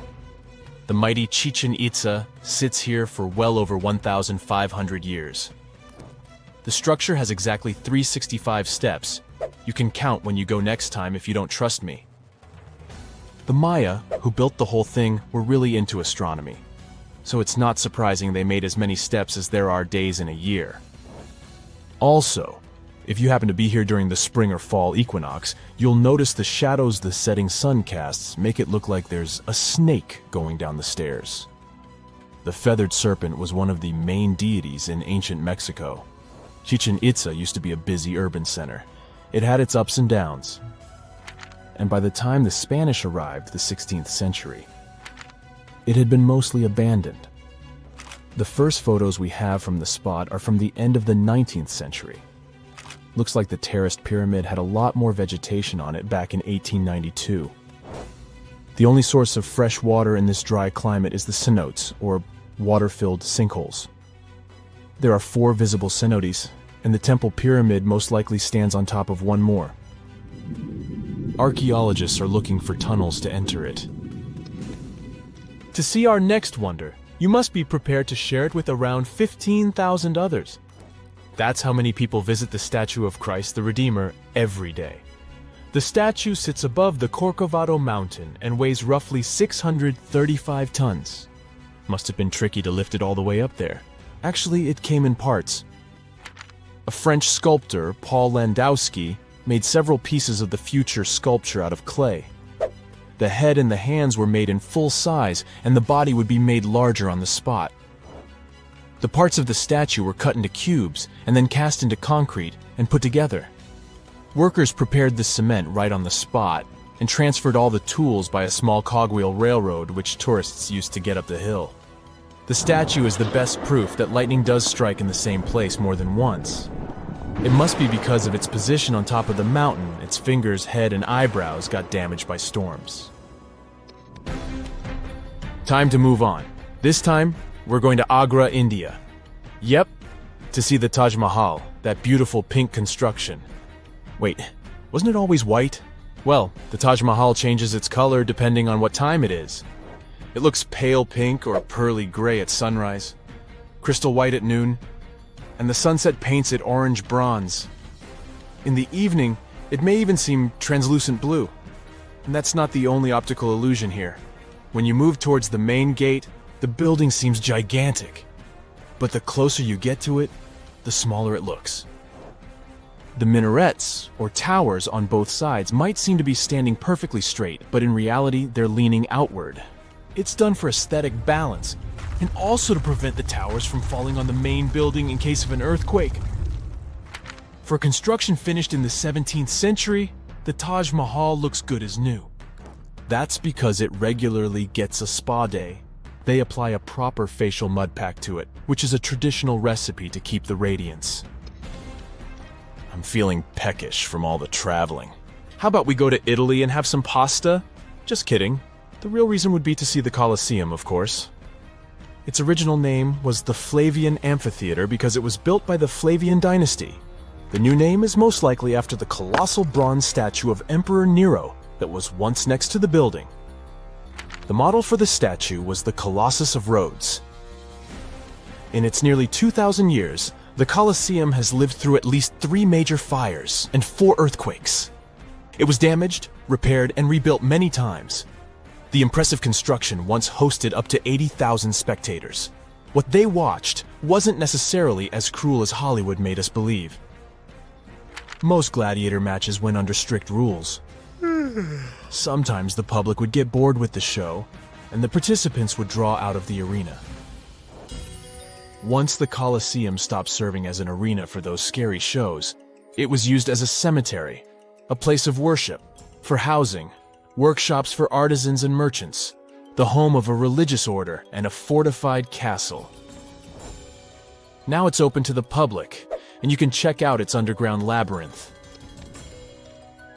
Are you ready for the next wonder?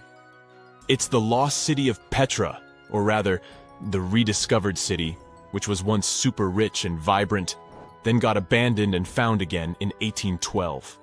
The whole city is made of sandstone, and even though it's in the desert, it has seen some pretty heavy rains. Still, it has lasted 2,000 years thanks to some very skilled workers. Modern laser scanning showed that they put giant steps into the mountain to check the quality of the rock and carve out the buildings without risking their lives. And how did people survive here in the desert without any water? The Nabateans who lived here developed a whole complicated system of conduits, dams, and cisterns to make sure they have enough vital fluid for the whole year. In case you're in your Indiana Jones mode, there's still a lot to discover here in Petra. Archaeologists believe we only know 15% of the city by now, and the rest is still hidden underground. Let's finish our tour with the largest human-made project in the world. Yep, I'm talking about the Great Wall of China. It stretches for over 13,000 miles from the Bohai Sea in the east all the way to the Gobi Desert in the west. But don't trust the popular myth. You won't really see the wall from the moon. It took over 2,000 years to finish, and a good amount of building materials, mostly bricks and cut stone blocks. Have you ever scratched your name on a tree, or even worse, some famous place? No worries, I won't tell anyone. People who built the wall did the same. Some of the bricks, which are mostly from the Ming Dynasty, have some data like production location, brick household name, and the responsible officials.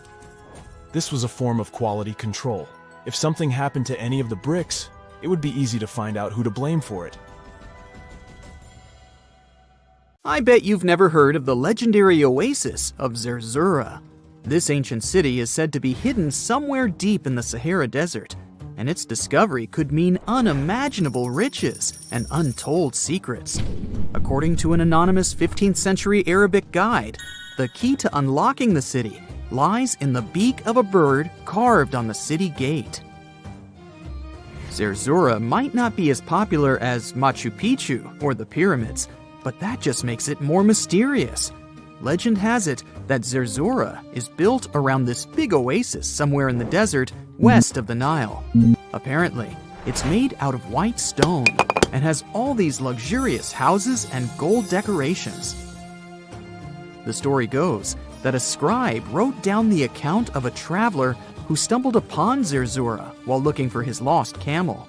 At one point in his journey, the man got caught up in a sandstorm, where he got separated from the rest of his group.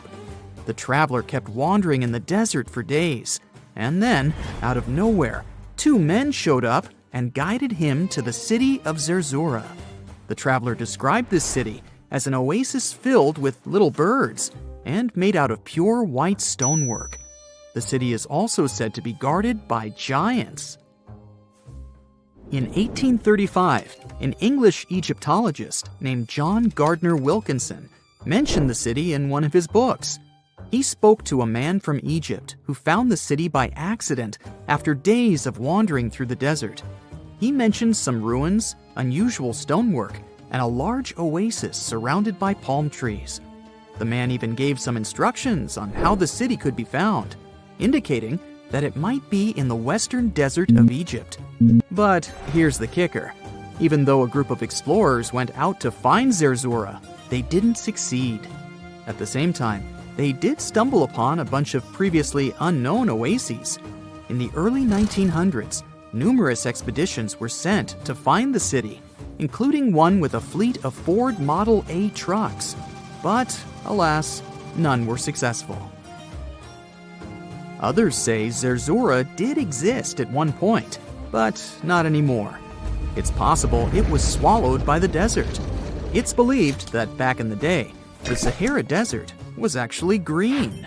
Scientists even found traces of ancient rivers that flowed through the area 100,000 years ago, creating green corridors across the desert. But Zerzura might have never been real to begin with.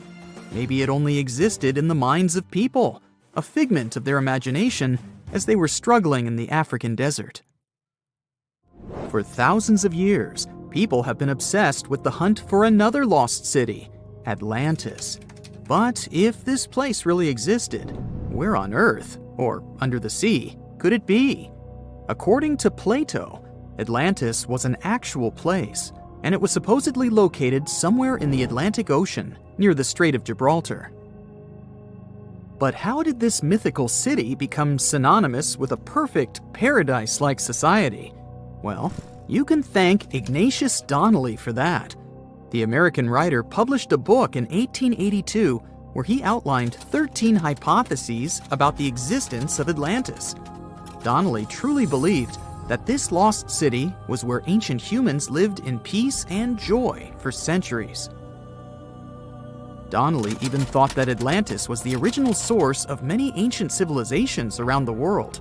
And if we just followed Plato's clues, we could totally find Atlantis. Sounds like a treasure hunt, right? What inspired Donnelly to go on this quest in the first place, you might ask? Apparently, an amateur archaeologist discovered the city of Troy, using Homer's The Iliad as a guide. Well, if Troy was real, then why not Atlantis?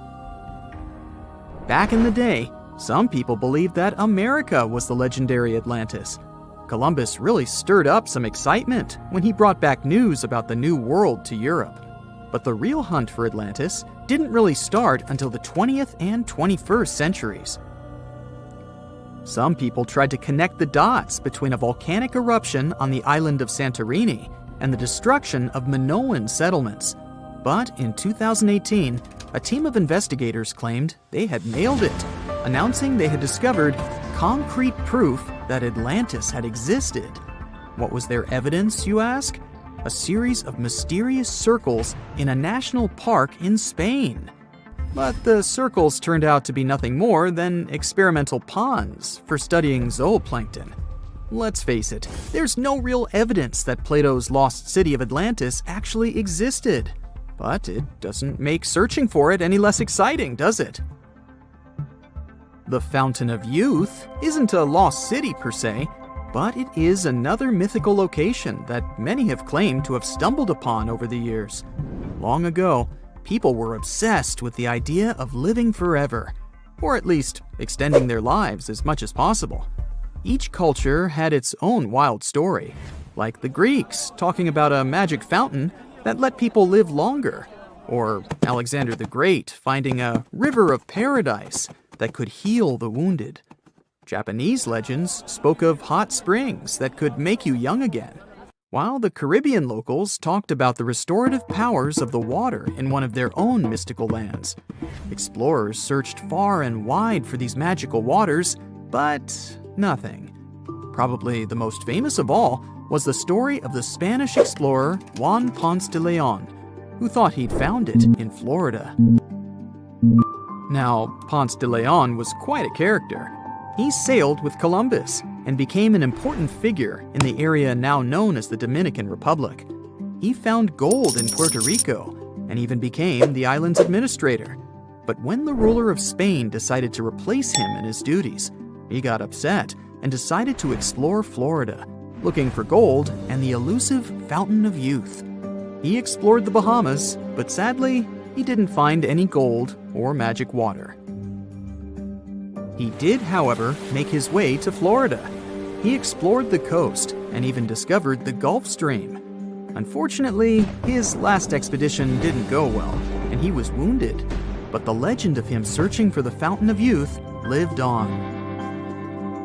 Even though historians don't think he was really looking for the Fountain of Youth, thousands of people visit the Fountain of Youth Archaeological Park every year to try the sulfur-smelling water.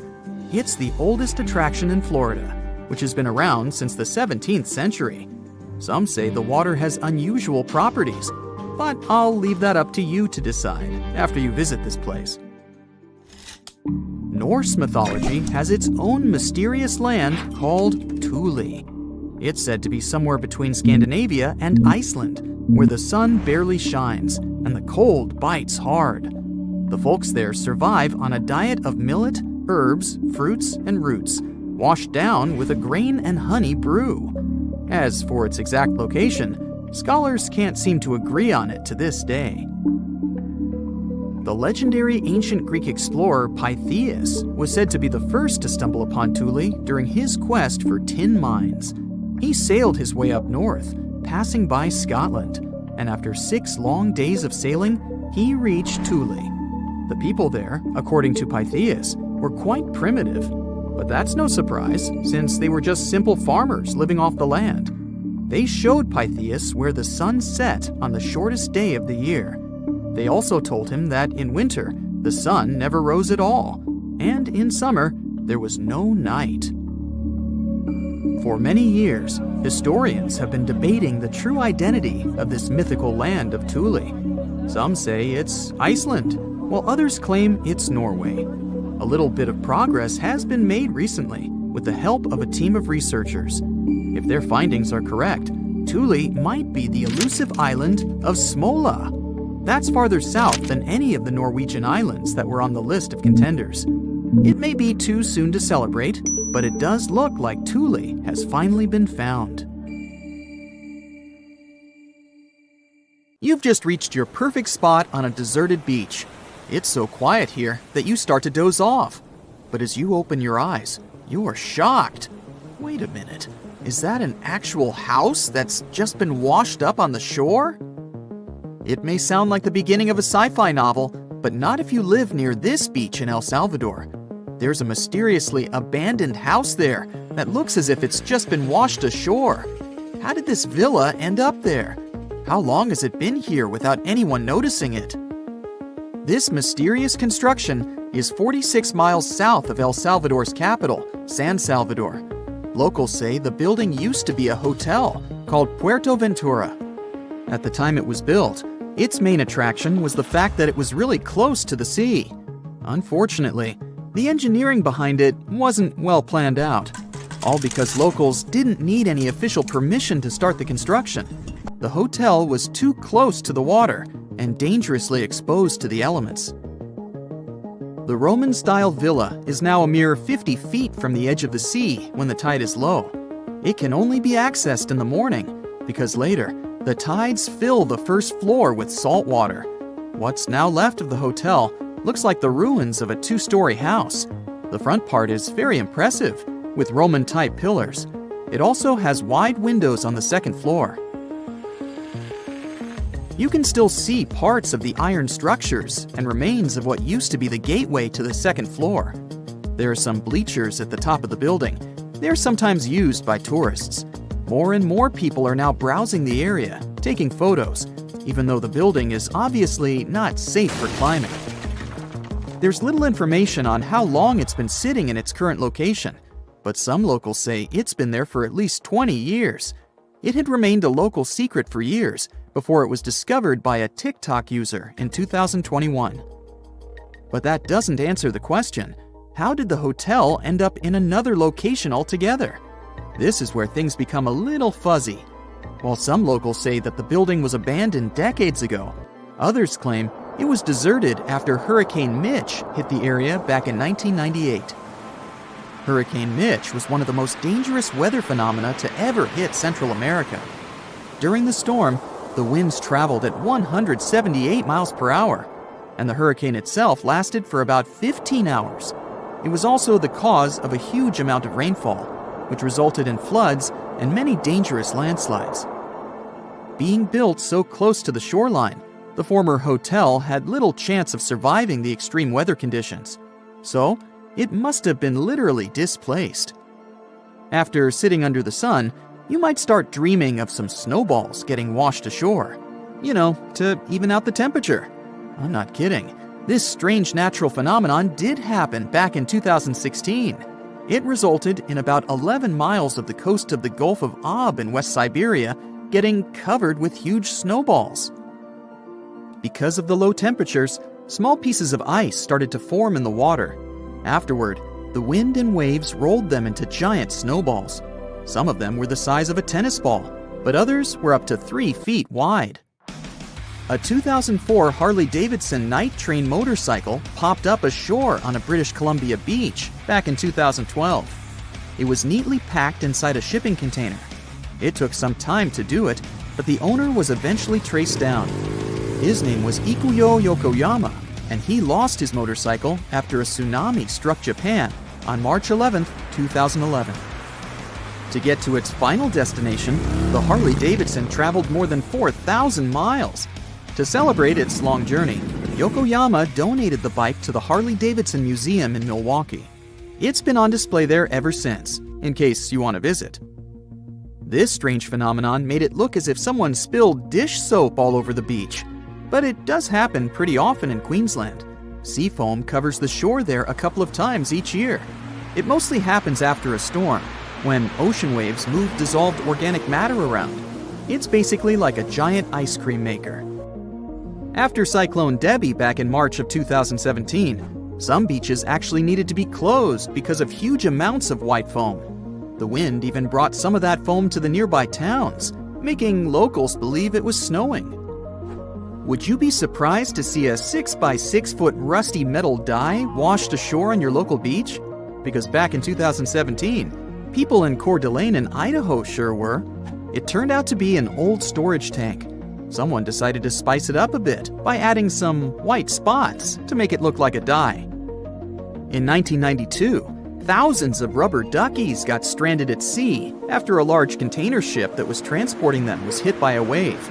As you can imagine, the ducks started popping up all over the world, in Hawaii, Alaska, South America, Australia, in Europe, and even in the Arctic. It's estimated that a couple hundred of those unlucky rubber ducks are still out there. Interestingly, they turned out to be very useful to scientists. Based on their movements, researchers can monitor the direction of water currents. If you happen to like dinosaurs, You'll be happy to know sea waters can also bring ashore some fossils. In 2018, a large dinosaur jawbone ended up on the coast of Lilstock Beach in Somerset, England. It used to belong to a dinosaur called Ichthyosaurus. Thanks to this finding, scientists were able to make an impressive discovery. Before, they thought the Ichthyosaurus could reach a maximum length of about 69 feet. But after they studied the jawbone, they ended up recalculating the creature's size. They concluded that the Ichthyosaurus could grow up to 85 feet. The megalodon was the largest predator in our planet's history. It lived almost all over the globe, except near the poles. How do we know that? Because megalodon teeth keep appearing on beaches every now and then. One staggering megalodon tooth, which was way over 20 inches long, was discovered in a river in Croatia. Since these creatures have been extinct for about 3 million years, their teeth are highly prized by fossil hunters. A giant Lego man that washed ashore is something I never thought I'd hear about. And it turns out it didn't happen just once. There were 4 of these giant Lego men in total, each around 8 feet tall. One was found in England and one in the Netherlands, while the other 2 popped up in Florida and California. It was surely not a coincidence, and after some research, people found out that a Dutch artist was behind this. Ego Leonard started this project as a personal statement campaign. A short film was even made about this, and it was called No Real Than You Are. This sentence was written on each of the 4 Lego men put to sea. A bundle of over 50 letters was washed ashore in New Jersey on a beach in Atlantic Highlands back in 2012. It happened shortly after Hurricane Sandy had struck the area. A 14-year-old boy found the letters and gave them to his mom. She was so touched by them that she decided to carefully dry and return them to their owner. The letters were the correspondence of 2 people named Dorothy and Lynn. They were dated between 1942 and 1948. The last was written a week before their wedding. With the help of an online genealogy site, the woman reached Dorothy and returned the letters to the 88-year-old woman who was living in a retirement home. Back in the 12th and 13th centuries, Bologna used to look like modern-day Manhattan. No one knows exactly how many towers resembling skyscrapers it used to have, but the most likely number is at least 100. The tallest of them was around the same height as Big Ben. When the towers were built, Bologna was one of the largest cities in Europe. Construction projects were massive and ambitious. Someone built cathedrals and town halls, and the richest noble families also erected towers, possibly as a symbol of status and wealth. There was no place in the city center to build grand castles, so they had to go up with the construction. They didn't actually live in those towers, but in smaller structures next to them. The towers served for defensive purposes. It took between 3 and 10 years of work to build one tower, and it was a really tedious process. Each of them had a steady foundation deep underground and a base made of big blocks of selenite stone. The rest of the tower was becoming thinner and lighter the higher it went. In the 13th century, they demolished many of the towers, and others just collapsed by themselves. Some of them were later reused as city towers, shops, or residential buildings. Now you can see only 22 towers still standing in the center of Bologna. 2 of them have become the unofficial symbol of the city, mentioned in every guidebook. Another historical surprise coming from Italy is that gladiators weren't only male. Gladiatrix were rare, but they did exist. There's evidence that several women took part in Rome's public games. In ancient texts, these women were often called ludia, or mulieres, but not ladies. Some scholars think it means that it was mostly lower-class women in the arena. The term gladiatrix wasn't used in ancient times. It was first coined in the 1800s. Women who chose to become gladiators seemed to do so for independence, fame, financial rewards, and probably debt remission. They were most likely honored like male gladiators. All this was a bit tricky to accept in Roman society at that time, and women's roles in it. At the beginning of the current era, the Roman Senate passed a law prohibiting free-born women under 20 from taking part in arena games. Emperor Septimus Severus banned all women from the arena in the year 200 of the current era.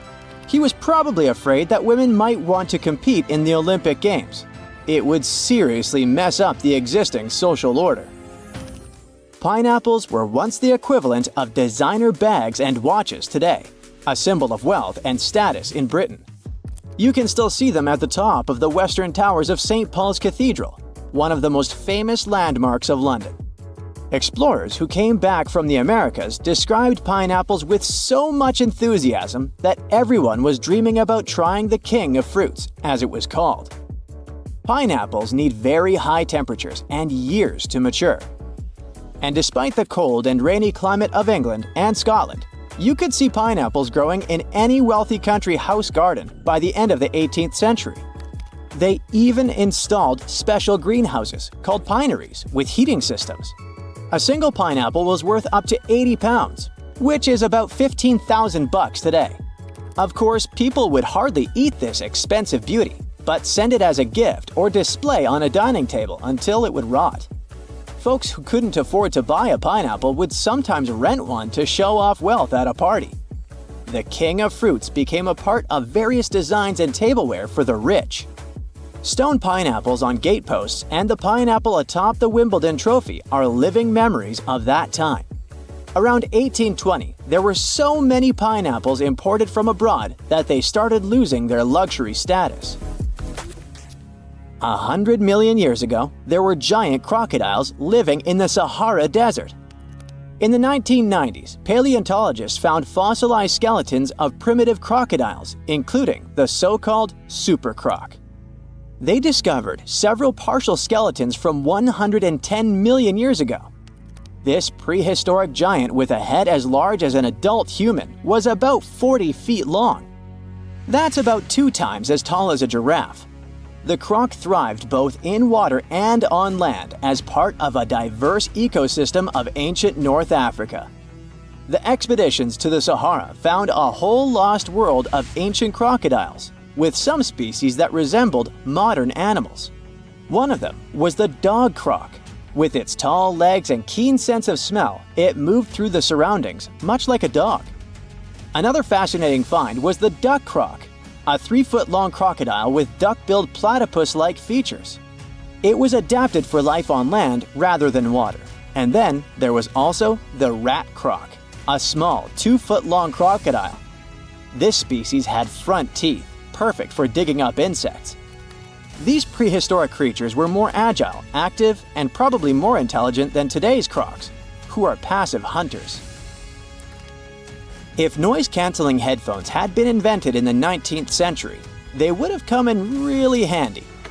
On the 27th of August 1883, the island of Krakatoa in Indonesia experienced a catastrophic eruption. It produced what is believed to be the loudest sound ever recorded.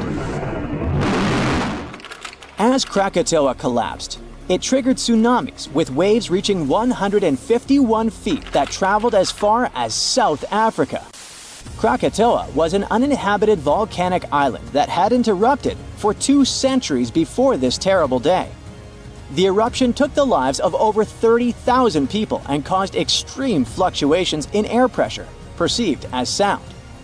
A barometer at a gasworks 100 miles from Krakatoa recorded 172 decibels. An average human can withstand up to 130 decibels of sound without getting in serious trouble. This intense pressure ruptured the eardrums of sailors on the British ship Norham Castle, which was 40 miles away from Krakatoa. The sound wave from it circled the globe, and people could still hear it even 3,000 miles away, where it resembled cannon fire. The late 1800s were a golden era for grand mustaches. But there was one problem. You couldn't enjoy a cup of tea with this kind of facial hairstyle. The heat from the tea would melt mustache wax and make the ends droop. Fine gentlemen had to struggle because of it until the invention of the mustache cup. Harvey Adams, a British potter, likely invented the mustache cup in the 1870s. He patented a butterfly-shaped ledge inside the cup with a hole to sip through.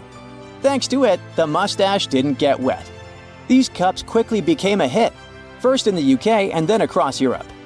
In the United States, they were sold at stores like Sears and Marshall Field's, now part of Macy's. Mustache cups came in various shapes and sizes. Some, like farmers' cups, could hold up to a pint of tea.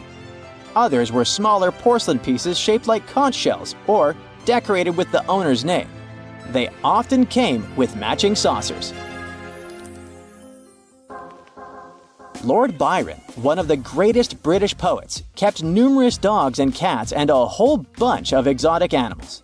There was a monkey, a crocodile, a fox, peacocks, a bear, and several badgers. When Byron attended Trinity College, Cambridge, college rules prohibited keeping dogs on the grounds. He got really angry and decided to go around the rules. Byron brought a tame bear as his pet. The college authorities argued with him, but since the statutes did not specifically mention bears, they had no legal grounds to remove either the bear or its owner. Byron walked the bear on a chain, talked to it, and even considered applying for the bear to become a student at the college.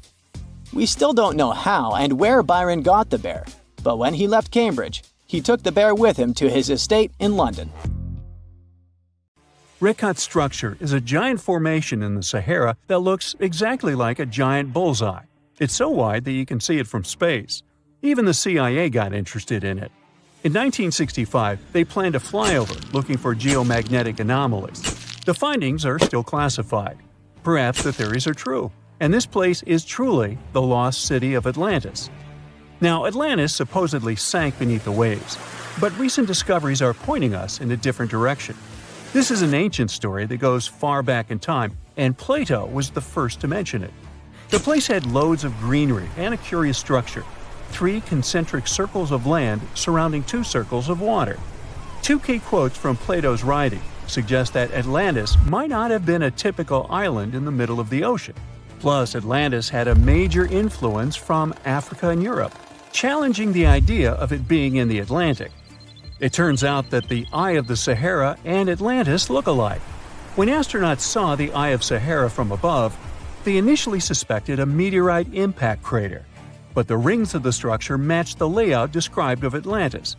More importantly, the Sahara wasn't always a desert. It turned from a tropical region into a desert around 11,000 years ago. Researchers found evidence of a massive river called the Tamaracet that could have sustained a community. This river flowed toward the Rekhat structure, aligning with Plato's description. The Trans-Saharan Seaway ran through the Sahara 50 to 100 million years ago. The sea allegedly destroyed Atlantis around 11,500 years ago, likely due to a rapid rise in sea level caused by the end of the Ice Age. NASA's worldview imagery shows patterns consistent with this theory. Those concentric rings might be a key to unlocking the secrets of our planet's evolution over millions of years. They're shaped by erosion on resilient rock layers, creating a spooky pattern of ridges and troughs. The central peak stands proud at 1,300 feet. The central part has undergone a significant erosion makeover, revealing a circular structure with a raised peak. Unlike impact craters, the Eye of the Sahara flaunts a striking balance and symmetry. Some say it results from rock uplift, sculpted by wind and water. Others think it's an ancient anticline, eroded to reveal its concentric glory. Then there's a salt diapir theory, suggesting that salt's buoyancy sculpted this beauty. Dating techniques have proved that it formed 541 to 252 million years ago, give or take a million or two. Ancient tools are scattered around the outer rings of the structure near riverbeds. Some older stone tools have also been spotted in the same areas. And still, even though some spear points from the Neolithic period have been found, there aren't many signs that people were living there back then. The area seems to have been used for short-term activities like hunting and making tools. There are other unearthly mysteries that haunt our world. One such enigma is in Norway, the ominous Hessdalen light phenomenon, also known as the Valley of Lights, leaves scientists confused. This valley is 10 miles wide. It's quite isolated, but a peculiar blue box sits high on the hillside, equipped with cameras scanning the valley. The unsettling saga began in the 1980s, when the night sky over Hessdalen erupted with burning fireballs, a recurring spectacle that sent shivers down the spines of those who witnessed it. This wasn't a fleeting occurrence. Rather, it became a regular thing. Terrified locals reported encounters with these unexplained luminous phenomena, some of which happened near their homes. Unease spread like wildfire. At its peak, there were about 20 sightings every week. The phenomenon made its way into newspapers, magazines, and media worldwide. Soon, people flocked to the valley, hoping to see the lights themselves. In 1984, experts joined the fray, armed with sophisticated instruments like magnetometers, radiometers, and other ometers. What they encountered was mind-bending, lights that defied explanation. Some moved at a leisurely pace, while others raced through the sky at an astonishing 19,000 miles per hour. People tried to explain these lights: airplanes, distant reflections, ball lightning, satellites, planets, meteors. But the speed and how these lights danced ruled out all those theories. We're slowly approaching another mysterious place. This is the greatest subglacial lake among Antarctica's 675 known lakes. It can easily hide unknown life forms. This lake is beneath the East Antarctic ice sheet. Dive about 2.5 miles under the ice, and there you'll see Lake Vostok, located at 1,600 feet below sea level. This lake is 155 miles long and 31 miles wide at its broadest point. With an average depth of 1,400 feet, it's also the world's sixth largest by volume. It's like an underwater city with lofty pillars and deep basins. The secret lake was discovered in 1993, yet it had been waiting to be found down there for over 2,000 years, collecting ancient secrets. In 2012, scientists drilled through the ice, creating the longest ice core ever. They pierced the ice all the way to the lake's surface. The year 2013 brought an unexpected twist when the tranquil waters erupted during the extraction of an ice core, mixing with drilling fluids. Then they got a pristine water sample in 2015. Some believe there might be previously unknown life forms down there, since it's a fossil water reserve that's been untouched for millions of years. That could be a lot like those speculated ice-covered oceans on moons like Europa and Enceladus. It all started with a theory in the 19th century, suggesting fresh water lurking under Antarctic ice sheets. Then, in 1955, seismic soundings hinted at a subglacial lake, and by the 90s, satellite data confirmed Lake Vostok's existence. Now, Lake Vostok isn't alone. In 2005, they found an island in the middle of the lake. Then, two smaller lakes joined the party. They suspect that a secret network of subglacial rivers might link these lakes. Now, very far away from Antarctica, in Venezuela, Catatumbo lightning presents a sinister light show at the junction of the Catatumbo River and Lake Maracaibo. This unsettling lightning phenomenon happens at about 140 to 160 nights a year, going on for 10 hours a day, and can flash up to 280 times in a single hour. The frequency of this lightning show changes with the seasons and from year to year. There was a break between January to March in 2010, causing a bit of worry that it might vanish forever. As the sun sets, winds from the east start picking up speed. The strong wind is called a nocturnal low-level jet, like what you see in the Great Plains of North America. These winds bring moisture, mostly from the Caribbean and the lake itself. This humid air hits high mountain ridges, causing thunderstorms to form over the mountains. Thanks to the ongoing wind situation, more thunderstorms appear as the night goes on. This pattern repeats itself, and is why this area has the highest annual lightning rate globally. The next place scientists cannot explain is in China. That is the Longyu Caves. They have lofty slanted roofs and sturdy pillars. The spot remained hidden for centuries. These human-made caverns, built around 2,000 years ago, decided to reveal themselves only in the 90s. Local farmers drained some ponds and unveiled 5 massive caverns. Further digging exposed an additional 19 smaller caves. They range from 60 to 110 feet in width and 26 to 50 feet in height. Archaeologists found historical relics from the reign of Emperor Zhuan of Han, dating back to over 2,000 years ago. Now, how did these caves survive for more than 2 millennia without falling apart? No ancient records explain the way they were crafted either. The walls show chisel marks, hinting at some layer-by-layer chiseling action, but the exact construction process is still a head-scratcher. This just in, the world's oldest pyramid was built during the last ice age. And I'm not even talking about Egypt. I'm saying our ancestors might have spewed a 27,000-year-old pyramid in West Java. Gunung Padang is not exactly shouting pyramid. It's more of a mound with huge scattered stones tossed all over it. But local people seem to revere it, and they have for centuries.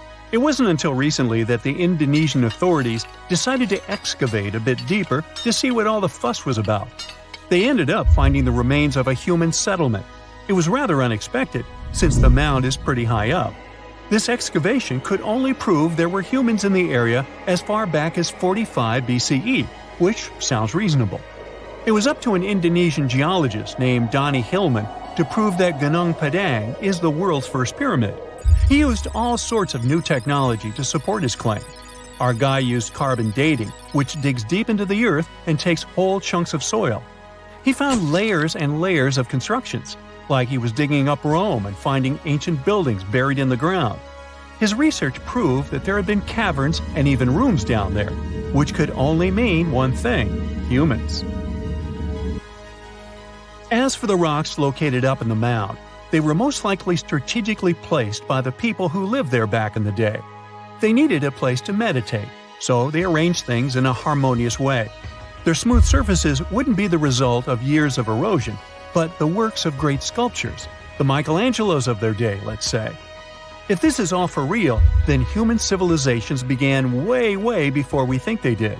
Our ancestors, the Paleolithic humans, didn't have what it took to be considered a civilization, especially not the tools and knowledge to build pyramids. They needed a lot of masonry skills, which weren't all that available during the last ice age. His peers don't share this view, though. They could believe Hillman's theory if he had found evidence such as charcoal and bone fragments, but he didn't. Flint Dibble, another archaeologist, says that without concrete evidence of human activity, there's no proof of an actual pyramid. In this case, all the data proves is that the soil in the mound dates back to 27,000 years ago. He thinks the rocks on top of the mound just slipped down the hill, like rocks normally do. Only a complex society would have managed to build a stepped pyramid like they claim it was. But according to Bill Farley, an American archaeologist, there's just no reason to believe there were any settlements in Indonesia during the last ice age. Now, just so you know, the oldest known ancient society with this kind of knowledge is probably 11,000 years old and used to occupy the region of modern-day Turkey. Take a look, Turkey's Göbekli Tepe. It's also not a pyramid, but it's the oldest monolithic construction made by humans. Back in the Neolithic period, a lot of people settled there, and there are proofs for it. For example, the walls there are covered in ancient drawings of clothing and wild animals. Until recently, the title of the world's oldest pyramid went to a three-sided construction known as the Djoser Pyramid in Egypt. Djoser is located just a few miles south of the Giza complex in a town called Saqqara. It made its way to popular culture more than once. In the 18th century, it became a common feature in European paintings. Young men from the cultural elite did a grand tour around the world, and Saqqara was at the top of their list. It was also featured in the video game Assassin's Creed, with a digital representation way more accurate than many historical drawings of the thing. That was kind of a big deal in ancient Egypt, to build pyramids for kings to spend their afterlives. And if you thought the Khufu pyramid was the oldest one in the world, well, Djoser was built 70 years ahead of that time. The development of new technology has allowed archaeologists to make groundbreaking discoveries, and a new, or should I say ancient pyramid in South America might win the title in dispute. It turns out that pyramids were also pretty fashionable in the Americas in the old days. Among them are the iconic pyramids of Guatemala's Tikal Temple Complex, the same ones that appeared in Star Wars No. 4. But to find the oldest pyramid in the Americas, one would have to travel to Peru. Deep in the Peruvian desert, archaeologists stumbled upon a sprawling ancient metropolis known as Caral. At first, researchers believed that the settlement was pretty recent, since the site was way too complex for ancient technology to handle it. As we said, Caral is a desert town, like Las Vegas, but without all the hoopla. This means no easy access to water. And for cities like these to thrive, they need a considerable irrigation system, which leads us back to complex technologies. The Peruvians surprised us all with this new discovery. This site was huge, filled with an amphitheater, houses, and religious buildings. The whole thing probably sprawled through 370 acres. And when scientists went to test their initial hypothesis using radiocarbon dating, they found that the city probably sprung around 2027 BCE. On the site, archaeologists found 6 pyramids that could possibly predate the one in Saqqara. As far as they know, both civilizations coexisted in the same time period, in opposite parts of the world. But since researchers can't pinpoint the exact age of Caral's pyramids, it's pretty hard to guess which civilization completed their pyramid first. If only we had a crystal ball. Now, it just so happens that the shape of a pyramid is something that nature is able to produce all on its own, leaving us modern-day humans a bit confused. A classic example is the Japanese site of Yaonagani, which also goes by the name of Japan's Atlantis. The entire monument is about the size of 5 football fields and the height of a 5-story building. Explorers and scientists believe that Yaonagani dates back to 10,000 years ago. For Japan's top marine geologist, Professor Masaki Kimura, Yaonagani is the heritage of a lost civilization. Kimura has dived into exploring the ruins over 100 times over the past 10 years. To him, there are clear signs of human activity down there. Check out this triangular-shaped pool on the monument's surface. Kimura thinks it's actual proof of humans, because this triangle-shaped concave is a historical symbol of water fountains in the region. As it happens with a lot of these cases, not all scientists are convinced the same. For many, Yaonagani is probably the result of thousands of years of erosion, and the fact that the monument is composed of one massive rock leads them to believe it is not really human-made. Sure, these huge basalt columns may look like the ruins of a palace, but they're most likely the result of the intense volcanic activity in the region. And speaking of natural formations that really look like a human made it, a pyramid on Mars has been a hot topic lately. Humans have been keenly trying to prove that there is life on Mars for quite some time.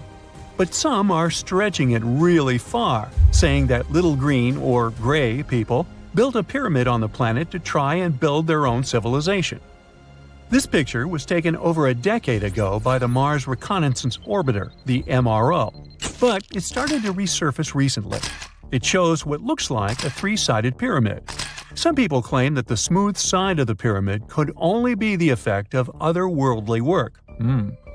Then science comes along and explains that Mars is home to one of the deepest canyon systems in the whole solar system. The so-called pyramid is located in what is known as the Kandor-Chasma region. This Martian region has a bunch of similar formations that are nothing more than the result of erosion. Nothing supernatural going on there, apparently.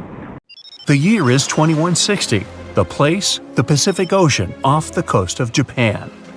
The ocean seems calm, at least the surface does. The ocean floor is cracking right now. Boom! The earth opens up, magma shoots out. The crack in the ocean floor triggers an earthquake, and a massive amount of energy shoots into the ocean. And now for gravity to get involved. It pulls the water down and makes it move faster and faster. It's a tsunami. A wave as high as a skyscraper plows toward Tokyo at 500 miles per hour. That's millions of tons of water. It would be awesome to take a picture of it, but there's no time to admire the power of nature. The tsunami's about to hit Tokyo Bay. The tsunami smashes ashore and starts attacking the largest structure on the planet, the Tokyo Pyramid Metropolis. It's 6,600 feet tall. That's 5 times the height of the Empire State Building. Imagine if the entire population of Denver, Colorado lived and worked in one building. The Tokyo Pyramid Metropolis, TPM, can handle 750,000 people at a time. Incredibly, the structure withstands the impact, and most of the tsunami's energy seems to have just disappeared. This time, engineering stands up to nature. TPM was built by the Shimizu Corporation, which was founded in 1804. The pyramid is the most stable structure around. If you don't believe me, go to Egypt and see the Great Pyramid of Giza. It's lasted 4,500 years and it's still going strong. The TPM is built on water and consists of 204 individual pyramids. They look like bunches of grapes stacked on top of each other, 8 tiers in all. Only in this case, each grape is the size of a Vegas casino. The TPM's actually hollow. That's how it defends itself against typhoons and tsunamis. It doesn't meet the wind and waves head-on, but lets all that energy just pass right through it. Robots and autonomous control systems run this place. It runs on solar, wind, and wave energy. The pyramids are connected by passages, all in all about 85 miles worth. They connect everything and are maintained by AI that always finds you the fastest way to get from Pyramid A to Pyramid B. The TPA's obviously the city of the future, but human tech isn't quite ready for it just yet. Originally, engineers decided to install the pyramid on 36 columns, all dug into the ocean bed. If you build a pyramid that size out of steel and concrete, you'd be looking at 50 million tons of load press in on itself. The TPM would have collapsed under its own weight and imploded into the ocean. They needed something 1,000 times lighter than concrete and stronger than steel. So, what's this futuristic material?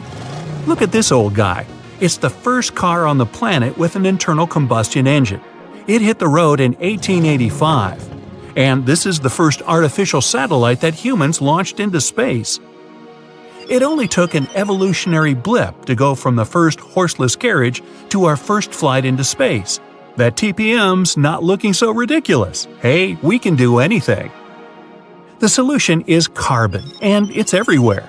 It's the rod in your pencil, and the diamond in your crown or ring or industrial drill. But we don't just need ordinary carbon, we need graphene. It's a type of carbon we can make nanotubes out of.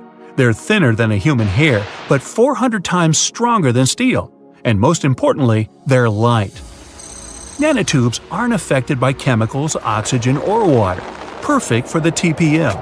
That's just a fancy way of saying the thing's not going to rust. Shimizu has plans for a power station on the moon, an underwater city, transforming the Sahara Desert into a huge oasis, and much more. But they aren't the only ones changing the planet. The Netherlands is the size of 2 New Jerseys, and about 30% of it is below sea level. To protect their country from water, the Dutch built dams, lots of them. But that's just defense. In 1986, they decided to go on offense and take back some of the land from the sea. The first dam was 19 miles long. It basically turned a bay into a lake. The second dam sealed the deal. After 42 years of work, the Netherlands got itself a whole new province larger than Los Angeles. Humans have done the same thing all over the world, like in Hong Kong, the Philippines, Italy. Hey, take that, water! What about building stuff on land that's already land? Before NASA's missions to Mars, the most expensive project in history was the construction of the interstate highway system in the United States. It took about 35 years to finish. In today's money, it cost about $530 billion. All that cash bought 46,000 miles of road. That's almost 2 times around the globe. There are over 270 million vehicles in the US, more than Japan, Brazil, India, and Germany combined. But in terms of sheer effort, the roads of Rome were way more impressive. Over 2,000 years before the first automobile, the Romans built a huge network of roads, 50,000 miles long. They connected Ireland with Egypt and Turkey with Spain. The roads were pretty safe, and travelers could stay in hotels, dine in cafes, or mail a letter at the nearest post office. Only about 30% of the Earth's surface is land. The world's oceans, rivers, and lakes are full of life, and it seemed like a ridiculous task to catalog everything living in there. But 2,700 scientists from 80 countries decided to team up to do it. The cost? $650 million. Those scientists spent 10 years searching for old and new species. It was one of the biggest science projects ever attempted. They even discovered about 6,000 new species of fish, squid, and algae. The Great Wall of China is huge, 13,000 miles of walls, natural barriers, and trenches. That's about 2 times the distance from Alaska to Australia. They built it over a period of 2,000 years with no trucks, bulldozers, electricity, just raw people power. Modern China's not exactly dropping the ball. In 2 years, China used more concrete for construction than the US ever did. I mean ever. Roads, cities, airports, everything there is huge. The Three Gorges Dam is definitely the new Great Wall of China. Over 7,600 feet long and 600 feet high. You're looking at 3 times more concrete and steel than the Hoover Dam. It's the largest concrete structure in the world and cost about $37 billion. More than 1 million people had to pack up and move to make way for it. Switzerland has the longest and deepest railway tunnel on the planet. Under the snowy Alps, builders dug 35 miles of tunnels. Every day, 200 freight and passenger trains pass through it. The amount of rock they took out to make the tunnel is about the same as 5 Great Pyramids. The whole thing cost about $12 billion. Egypt's one of the oldest nations on the planet, but now they're building one of the newest cities. It's going to be about the size of Singapore and filled with 6 million lucky people. There's going to be apartments, government buildings, entertainment, even an opera house. Oh, and a park that'll make Central Park look like someone's backyard. When it's finished, it'll be Egypt's new capital. So why bother? Well, by 2050, Cairo's going to have about 40 million people in it. Looks like they'll need more than one new city. The first flights to the moon cost about $280 billion in today's money. But SpaceX isn't letting price get in its way. The company plans to build a colony on Mars with a population of 1 million by 2050. They claim that once the program starts, you'll be able to buy a ticket to Mars for as little as $100,000. But the biggest science project ever is definitely the International Space Station. It weighs as much as 2 Boeing 747s and zooms through space at the speed of 17,500 miles per hour. That pencils out to be 5 miles per second. The station orbits the Earth 16 times per day, and it doesn't come cheap. Luckily, a whole bunch of countries share the bill, but it's definitely the most expensive room service anywhere in the galaxy. It costs $10,000 to deliver a bottle of water from Earth to the space station. Hey, at that price, I think it's important to ask, sparkling or still? Hey, future explorers. Let me tell you, some stuff might still be hanging around even 2,000 years later. Finland has an underground nuclear storage facility designed to last 100,000 years. Picture a massive underground tunnel system carved right out of solid rock. They wanted a solution that wouldn't burden future generations with constant babysitting in the area. This impressive place sits about 185 miles northwest of Helsinki. The engineers started planning it way back in the 1970s. They wanted to close up shop and decommission it in the 2000s. The heart of the crib is a spiraling track that's going to stretch 3 miles, diving down. To ensure maximum safety, they've got a bunch of multiple barriers in place. Steel and concrete structures are supposed to do the job. The waste fuel rods will be snuggled inside copper canisters with thick walls. These canisters will sit on a cozy bed of bentonite clay, which swells up when it gets wet. This way, it acts as a buffer against any geological shenanigans and prevents any pooling of liquid, which could corrode the copper. It's an incredible feat of engineering, and it's almost like creating a time capsule that will withstand the test of time. Kudos to the folks working on this, even though they won't be around to celebrate when it's done. Maybe in the future, they will find a way to make it last for hundreds of years more. I mean, they started planning it in the 1970s, but in the future, it would be a totally different game. Let's move on to Italy. When you stroll into the Pantheon in Rome, it puts on a show just like it did almost 2,000 years ago. Now, let's rewind a bit. This structure went through some tough times. The first Pantheon caught fire and burned down not once, but twice. Some fellas even said it was cursed.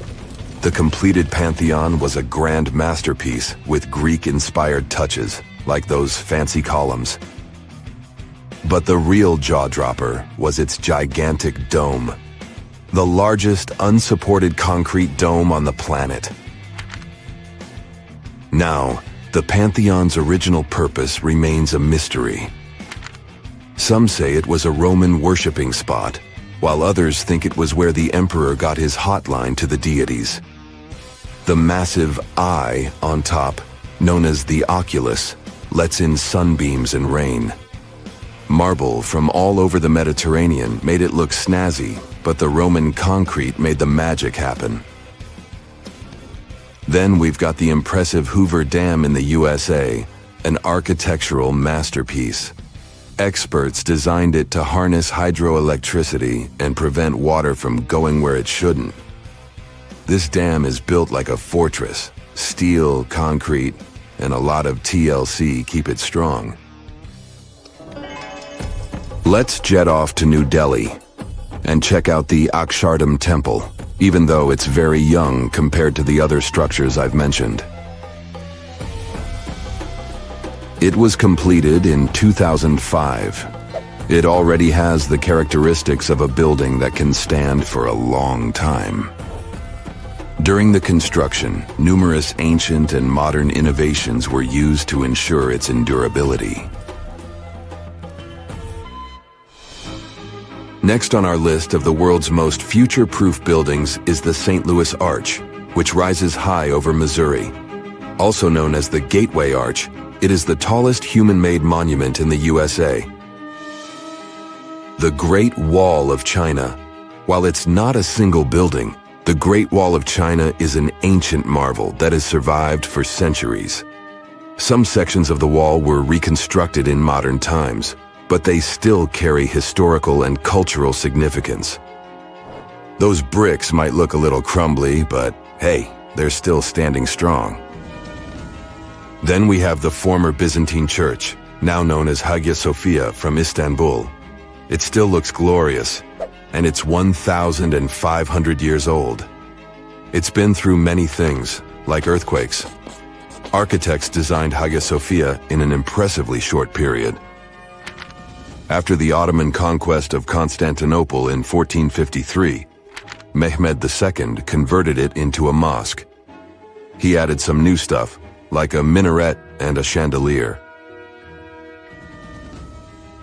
Hagia Sophia is a unique architectural marvel.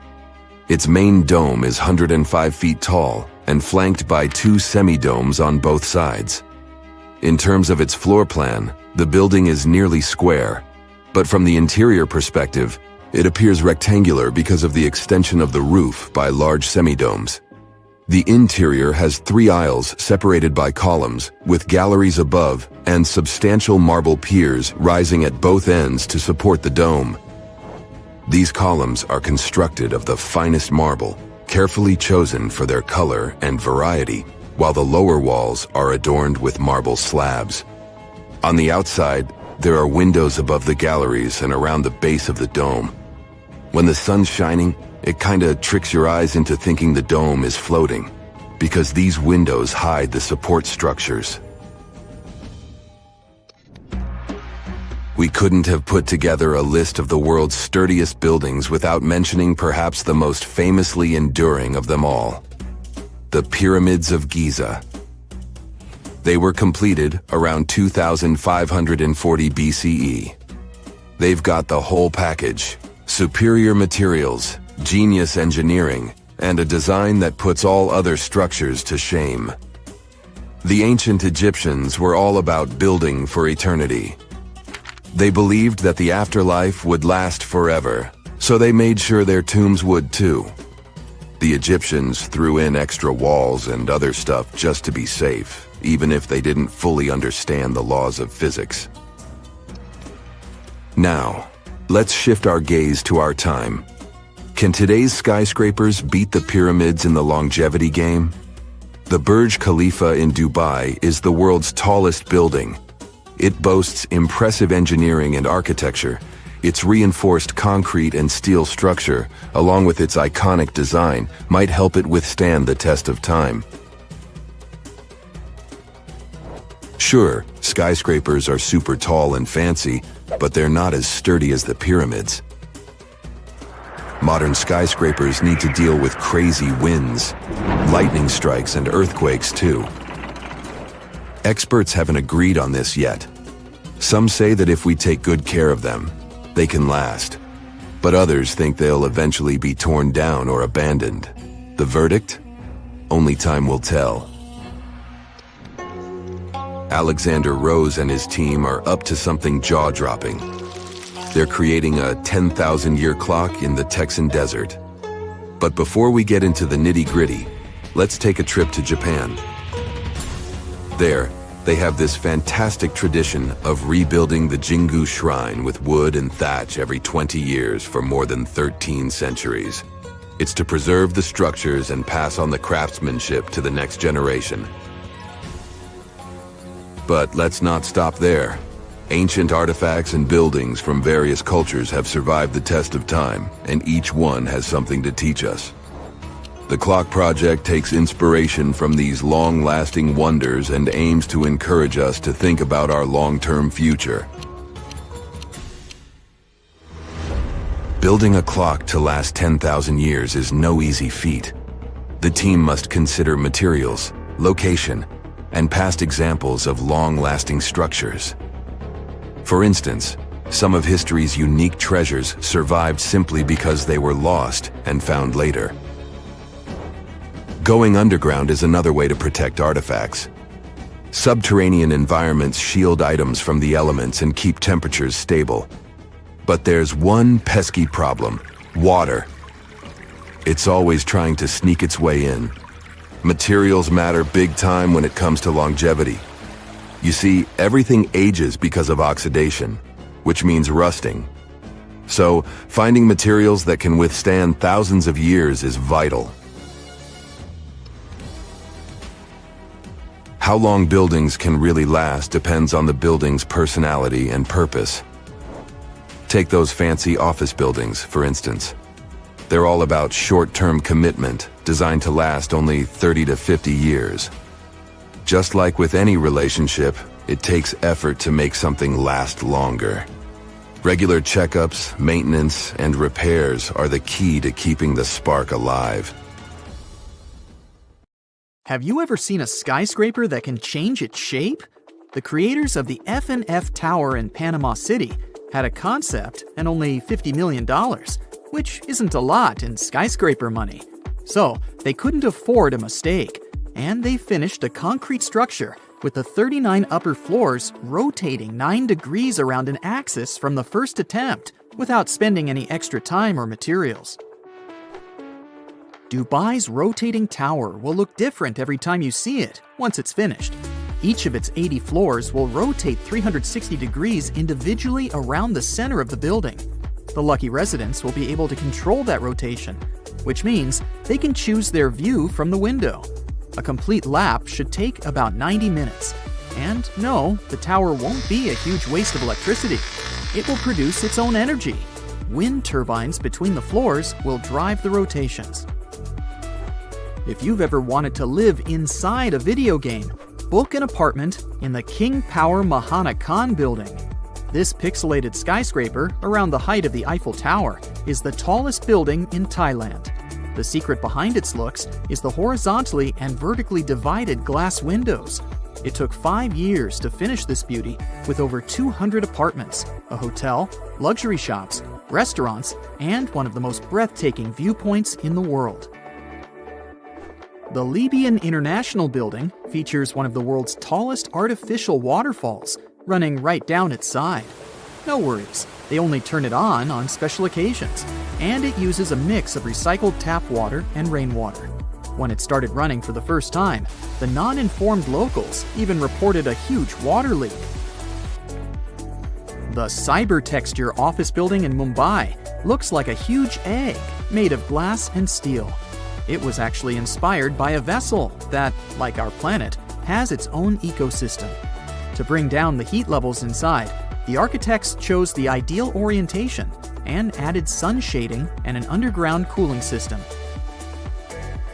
The Marina Bay Sands in Singapore seems like a Stonehenge look-alike, but its architect claims that he was inspired by a house of cards.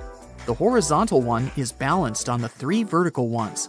They are 3 55-story hotels with restaurants, nightclubs, gardens, shops, museums, and movie theaters. The horizontal card is an infinity swimming pool with the best view of the city for up to 4,000 visitors. The pool hangs at the height of the 57th floor, and it feels like nothing is holding it. The dancing house definitely stands out among the more traditional architecture in Prague. The nickname for the house is Fred and Ginger. The stone tower symbolizes the famous dancer Fred Astaire, and the glass tower, his partner, Ginger Rogers. There's even imaginary hair on top of Fred's tower.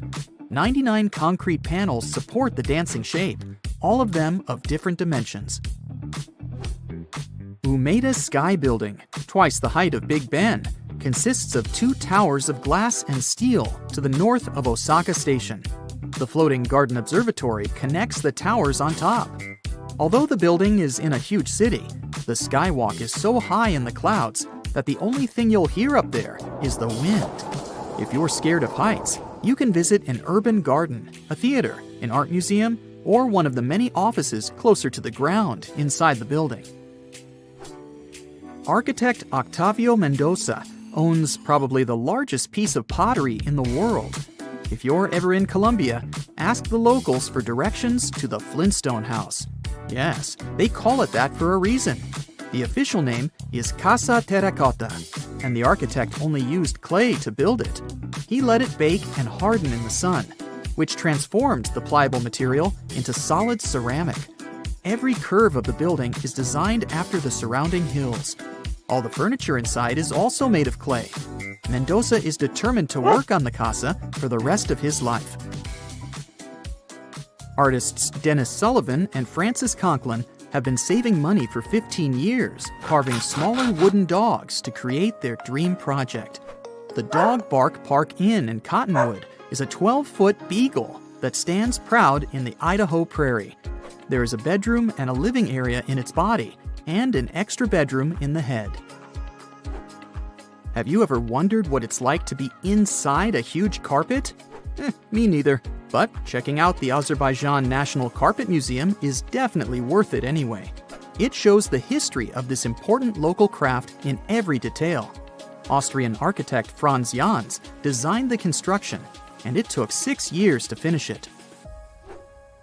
The Basket Building in Ohio looks exactly like a real shopping basket, except it's 160 times larger. It even has 2 attached handles. The building served as the headquarters of Longaberger Basket Company, then was sold to become a luxury hotel. A giant whale? An airship? Can you guess what's inside this building in Graz, Austria?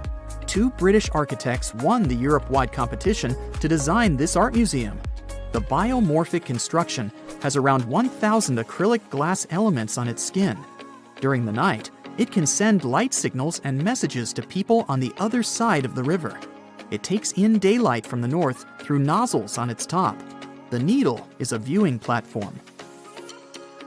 The Half House in Toronto, Canada, was built in the late 19th century and was one of 6 identical houses standing next to each other. When developers came to this area, the owners of all the other houses agreed to move, and this one wouldn't go. A demolition crew showed some impressive skills as they managed to tear down the neighboring house without doing any damage at all to what is now the Half House. The white exterior wall used to be load-bearing, dividing the neighbors' bedrooms and living rooms. One wrong move of the excavator, and the entire construction would become ruins. The Shell House in Isla Mujeres, Mexico, stands by the ocean, was inspired by the ocean, and looks like one of the ocean's symbols.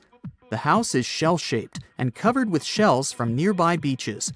Architect Eduardo Ocampo designed this beauty as he wanted to have a one-of-a-kind house for his brother to come and visit more often.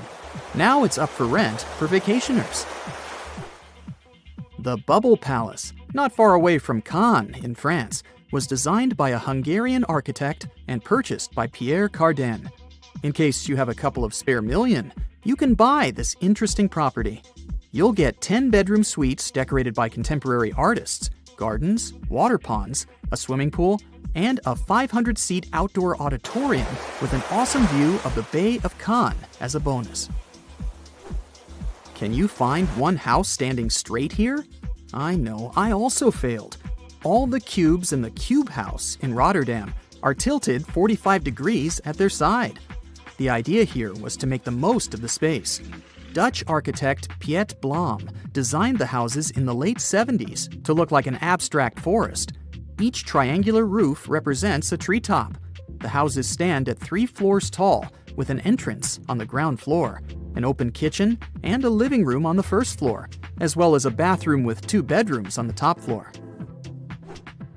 The Boot in Tasman, New Zealand is a hotel that looks like it comes straight out of a children's book. It even has legit shoelaces. There's a spiral staircase, cozy fireplace, kitchenette, and a bedroom with a balcony. If you ever find yourself in Mitchell, South Dakota, be sure not to miss out on their key tourist attraction, the Corn Palace. The locals have always been so proud of prairie gold that they first built a palace out of corn back in 1892 to prove to the rest of the world how fertile their lands are. What you can see now is the rebuilt version. Every year, they put new corn in 13 shades to form new beautiful murals. So you're having breakfast at home and wave at the passengers of a plane passing by your house. Another one. You live on the 739th floor of Exceed 4000. It's an entire city contained in one massive skyscraper. It sounds unrealistic right now, but one day it may become a reality. So let's see what we'd need to make it happen. But first, let's browse through the list of once tallest constructions on the planet. The Great Pyramid of Giza, originally standing at 481 feet, used to be the tallest structure ever built by humans for over 3,800 years. The Lincoln Cathedral took this title away from the Great Pyramid only in 1311, winning by just 1 foot. Then, the Washington Monument became the new champion. As people were starting to use steel more and more, the Eiffel Tower became the tallest construction in the world. Then followed the Empire State Building. It didn't keep the title for long, with more and more skyscrapers built across the world. Let's fast forward from here to the current record holder, the Burj Khalifa. It has 163 floors and stands twice as tall as the Empire State Building and around 3 times taller than the Eiffel Tower. On a clear day, you can see it from a distance of 60 miles. It takes a whole 1 minute in a high-speed elevator to get from the ground floor to level 124, where one of the observation decks is located. It took 6 years to finish this beauty, which became one of the symbols of Dubai. Speaking of its location, if you've ever tried building something in the sand, you know how hard it is to make the construction stable. The engineers had to drill 192 holes under the 110,000-ton concrete foundation of this massive construction. They also brought millions of tons of sand from Australia. Yes, they brought extra sand to the desert because the local sand gets doughy, almost like snow, in endless dust storms. The Australian sand is less smooth and has turned into a perfect base for the building. Thanks to the friction between concrete and soil, these piles don't move at all, and the foundation remains solid. Now, the same architect designed another building that is supposed to become the new record holder. The Jeddah Tower in Saudi Arabia is supposed to be almost 600 feet taller than Burj Khalifa. Once finished, the construction, made of 80,000 tons of steel, will host the world's highest observatory. Jeddah Tower will have 59 elevators, and some of them will be double-decker ones. The bottom third of the skyscraper is supposed to be office spaces. The next levels will host a luxury hotel, and the remaining 167 floors will be reserved for apartments. The narrowing silhouette of the building is supposed to help it withstand winds and gravity. The base will definitely be extra wide to make the entire construction stable. Only 1/3 of the building has been finished so far, and construction has been frozen for an unknown period of time. The reasons for this decision don't have to do with geology or climate. Humans have learned to deal with all kinds of soils and conditions. For example, if we want to build our future skyscraper in a seismically active zone, we'd need to make it flexible. Piles can hold the weight of the building, but the concrete pad would stand on huge springs. During an earthquake, the ground will shake and move from side to side, but the springs will dampen and compensate for the movement, so the building will stay in place. The wind is another problem for skyscrapers. The taller the building, the more the wind's affected. That's why most skyscrapers are built to be able to sway in the wind or have holes to allow the wind to pass through instead of crashing against the building surface. So, in theory, if you have the right materials and enough funding, you can go as tall as you want. All you have to do is expand the base to make your construction stable. Now, because our planet is spherical in shape, you'd have to stop at some point. But even a base of that size would be enough to hold a skyscraper higher than Mount Everest itself. Exceed 4,000 building would stop halfway in that race, at a height of 45% of the world's tallest peak. Mount Fuji became the inspiration for this design that might actually be built in the Tokyo harbor. It will be a self-contained city in one building, powered mostly by solar energy. This city can become home to up to 1 million people. And these people might not have to leave their huge home, as there will also be offices inside. Engineers will need to work out several issues to make the whole project possible. Since the building will have 800 floors, there will be a huge difference in air pressure between the top and the bottom levels. They'll need to figure out a way to level it out so residents feel comfortable and healthy. Then, just imagine the number of power cables to enable the work of all the gadgets and mechanisms. They plan to replace those with renewable energy generators. The base of the building will have to be about 4 miles in diameter to support its huge weight. It's the same size as the bottom of some mighty mountain. The opening on the top will let some air and natural light flow inside and lighten the load on the foundations. Exceed 4,000 currently holds the title of the largest building that has ever been fully designed, but is not on the list of buildings to be completed in the near future.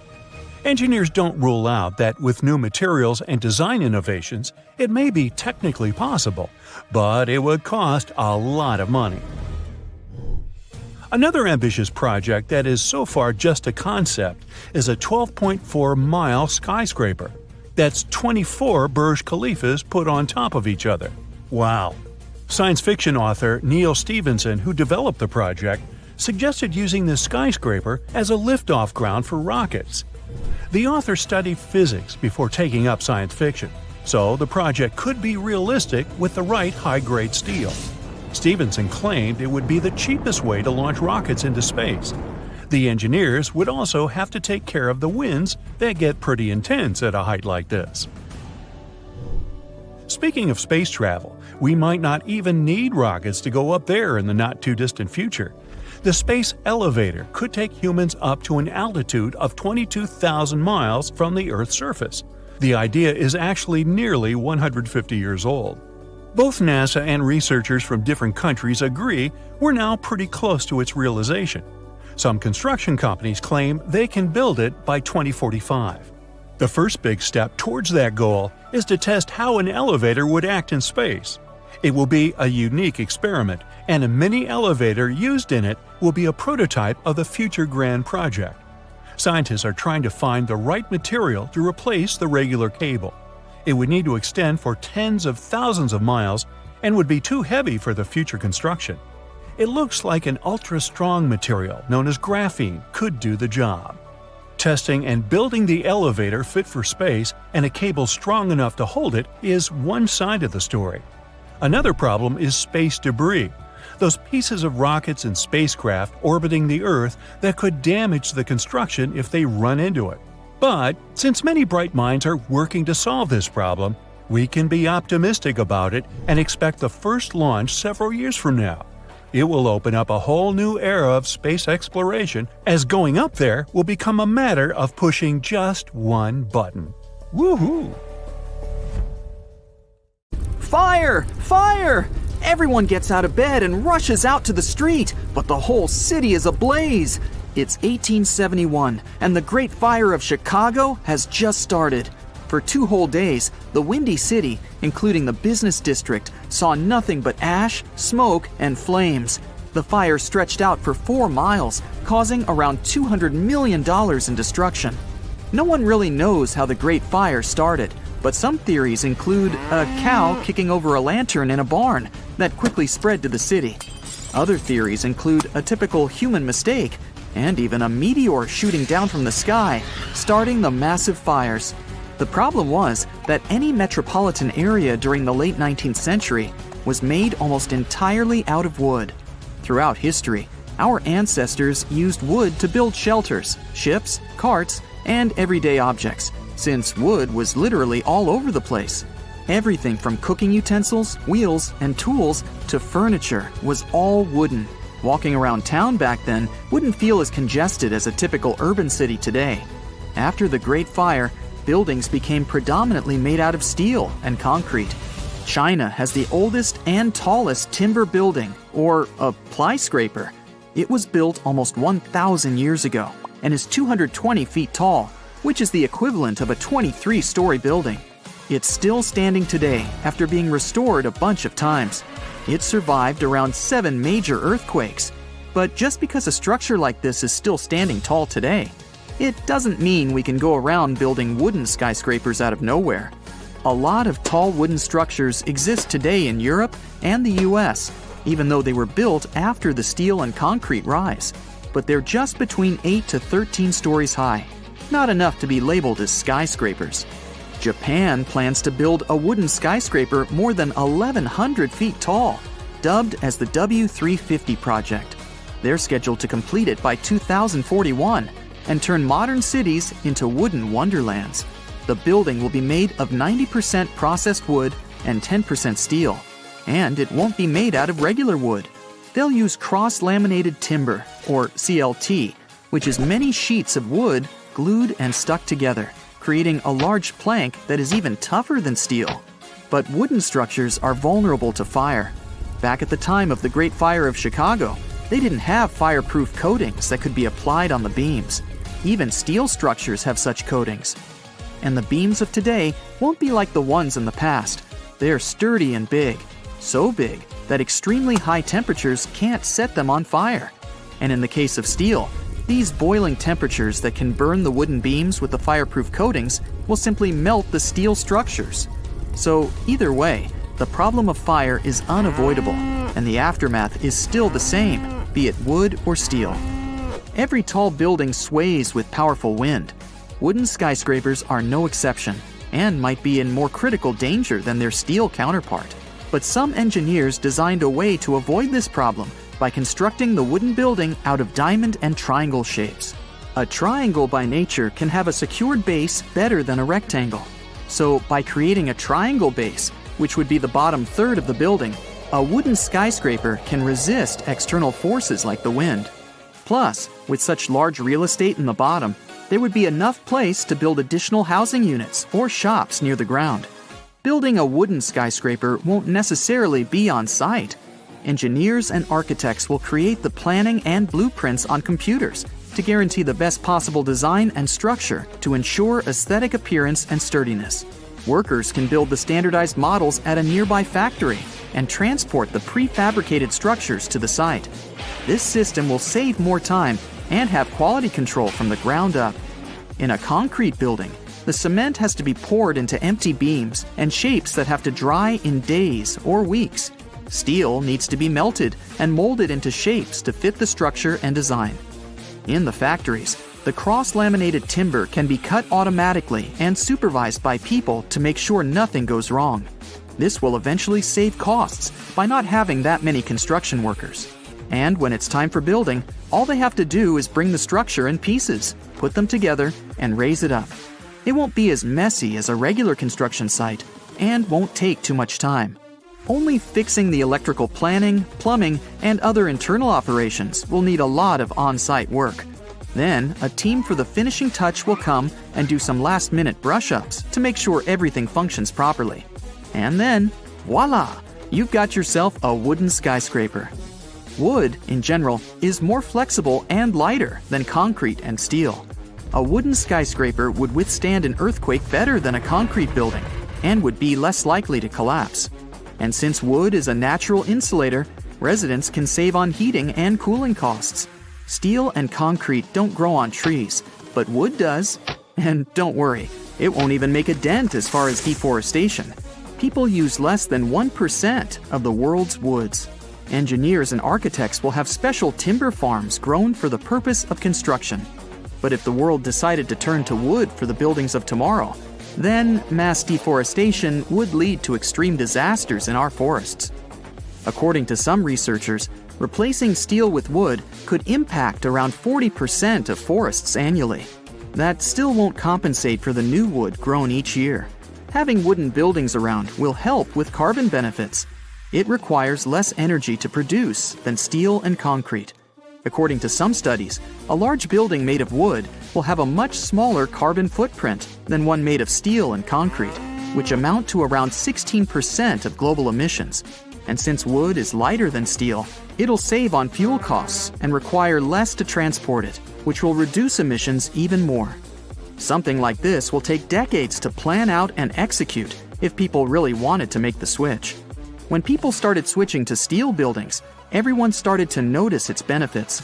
In the long run, wood rots and absorbs and releases moisture, which can compromise a structure. Some people have chosen recycled plastic to build new homes by turning it into rough powder and shaping it into whatever is desired. They created beams, blocks, bricks, and pillars. In South America, a group of people are already doing this by creating small two-bedroom houses made mostly out of recycled plastic. It's cheaper to make, gets rid of waste, and only takes 5 days to build, with 4 people building it.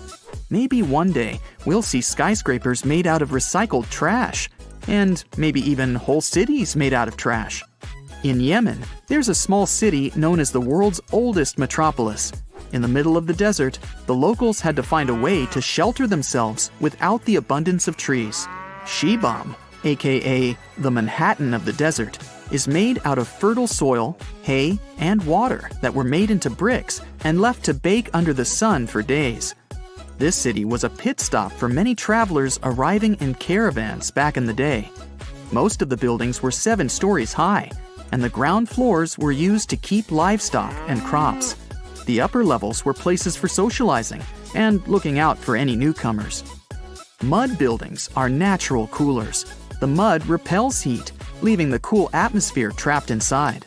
The first reinforced concrete skyscraper was built in Cincinnati, Ohio in 1903. It was 16 stories high and wasn't even expected to last the whole night. People thought it would crumble from its own weight, while others believed it would topple over.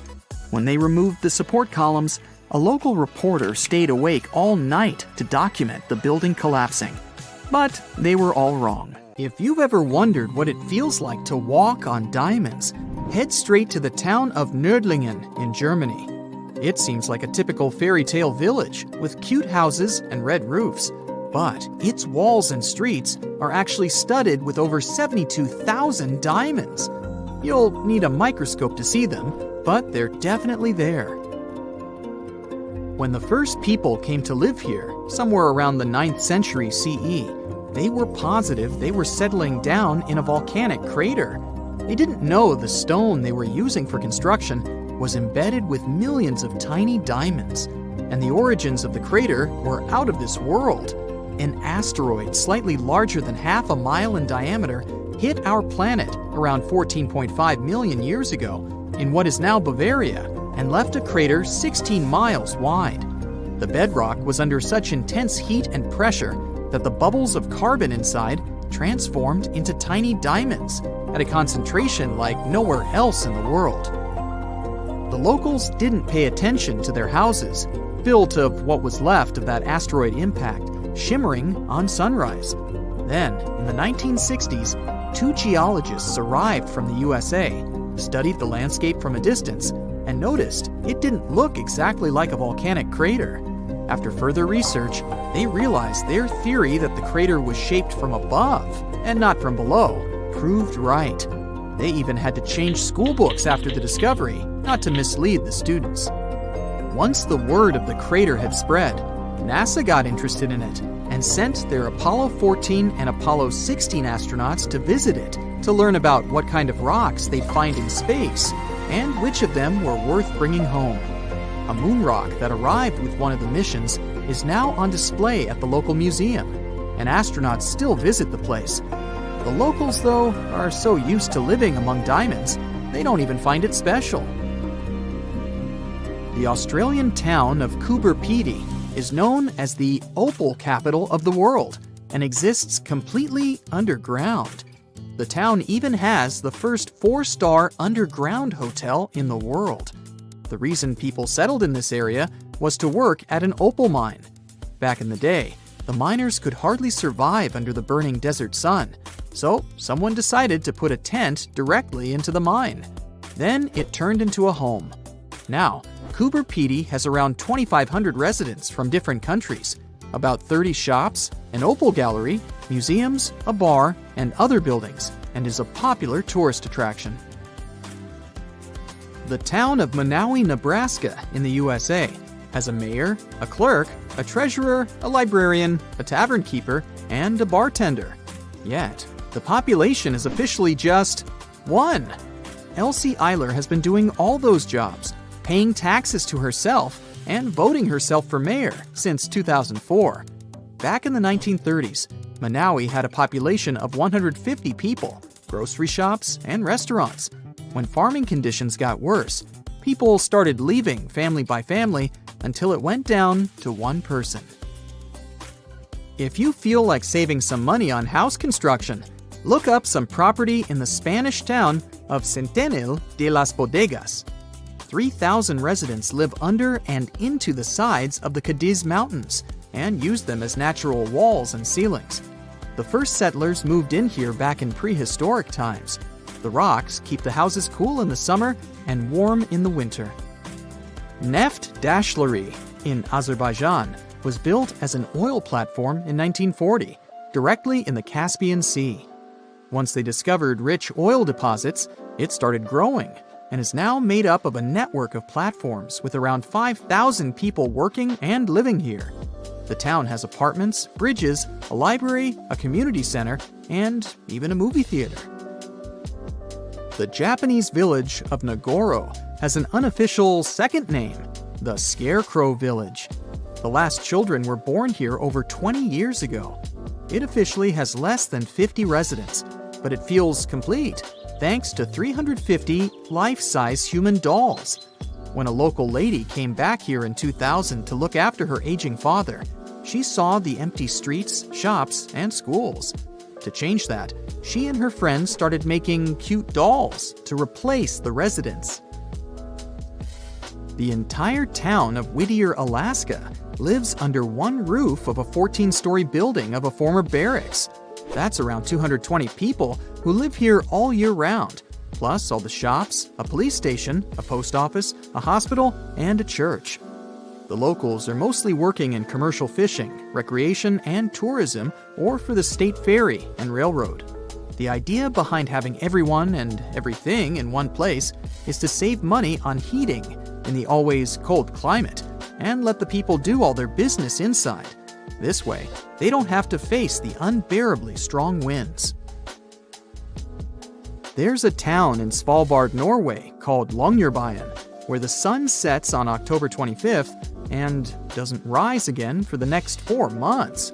When it rises again in spring, the locals gather on the step of an old hospital at 12:15 to welcome the sun and celebrate its return. Then, it doesn't set for over 4 months.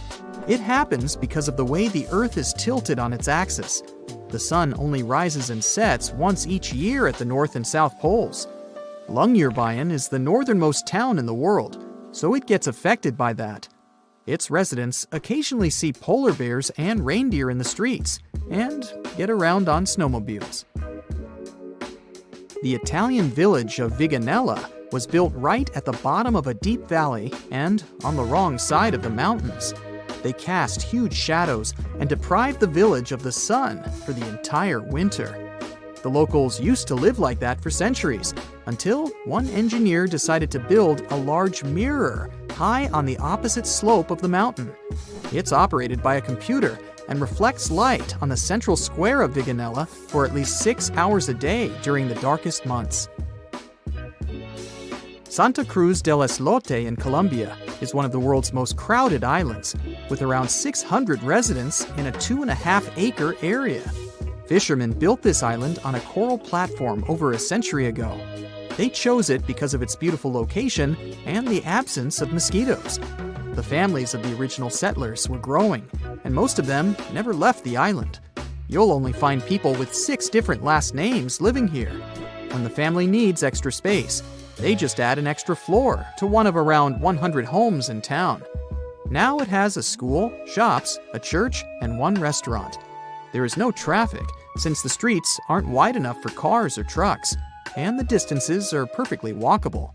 No one on the island locks their doors, because everyone knows each other, and there hasn't been a single crime. Another place where people don't lock their doors is the Shani Shingnapur village in India. In fact, local homes and even shops don't have front doors, keys, and locks, but locals never feel unsafe. Residents believe their village is under the protection of Lord Flooding. The locals found a huge rock. The same night, Lord Shani appeared in the dreams of the village head and promised to protect the village if they kept the rock in the village unsheltered. The deity would live on the rock and oversee the village. Once the first bank opened in the village, they added a glass entrance and a barely visible electromagnetic lock with a remote control to respect the tradition. If you're looking for the most relaxed place in the world, check out the Villages in Florida. You can't move here unless there is at least one person over 55 in your home. And you'd have to leave behind any family members under 19. The most popular means of transportation in the Villages is a golf cart. There are all sorts of free fun activities for the residents, so it's far from boring.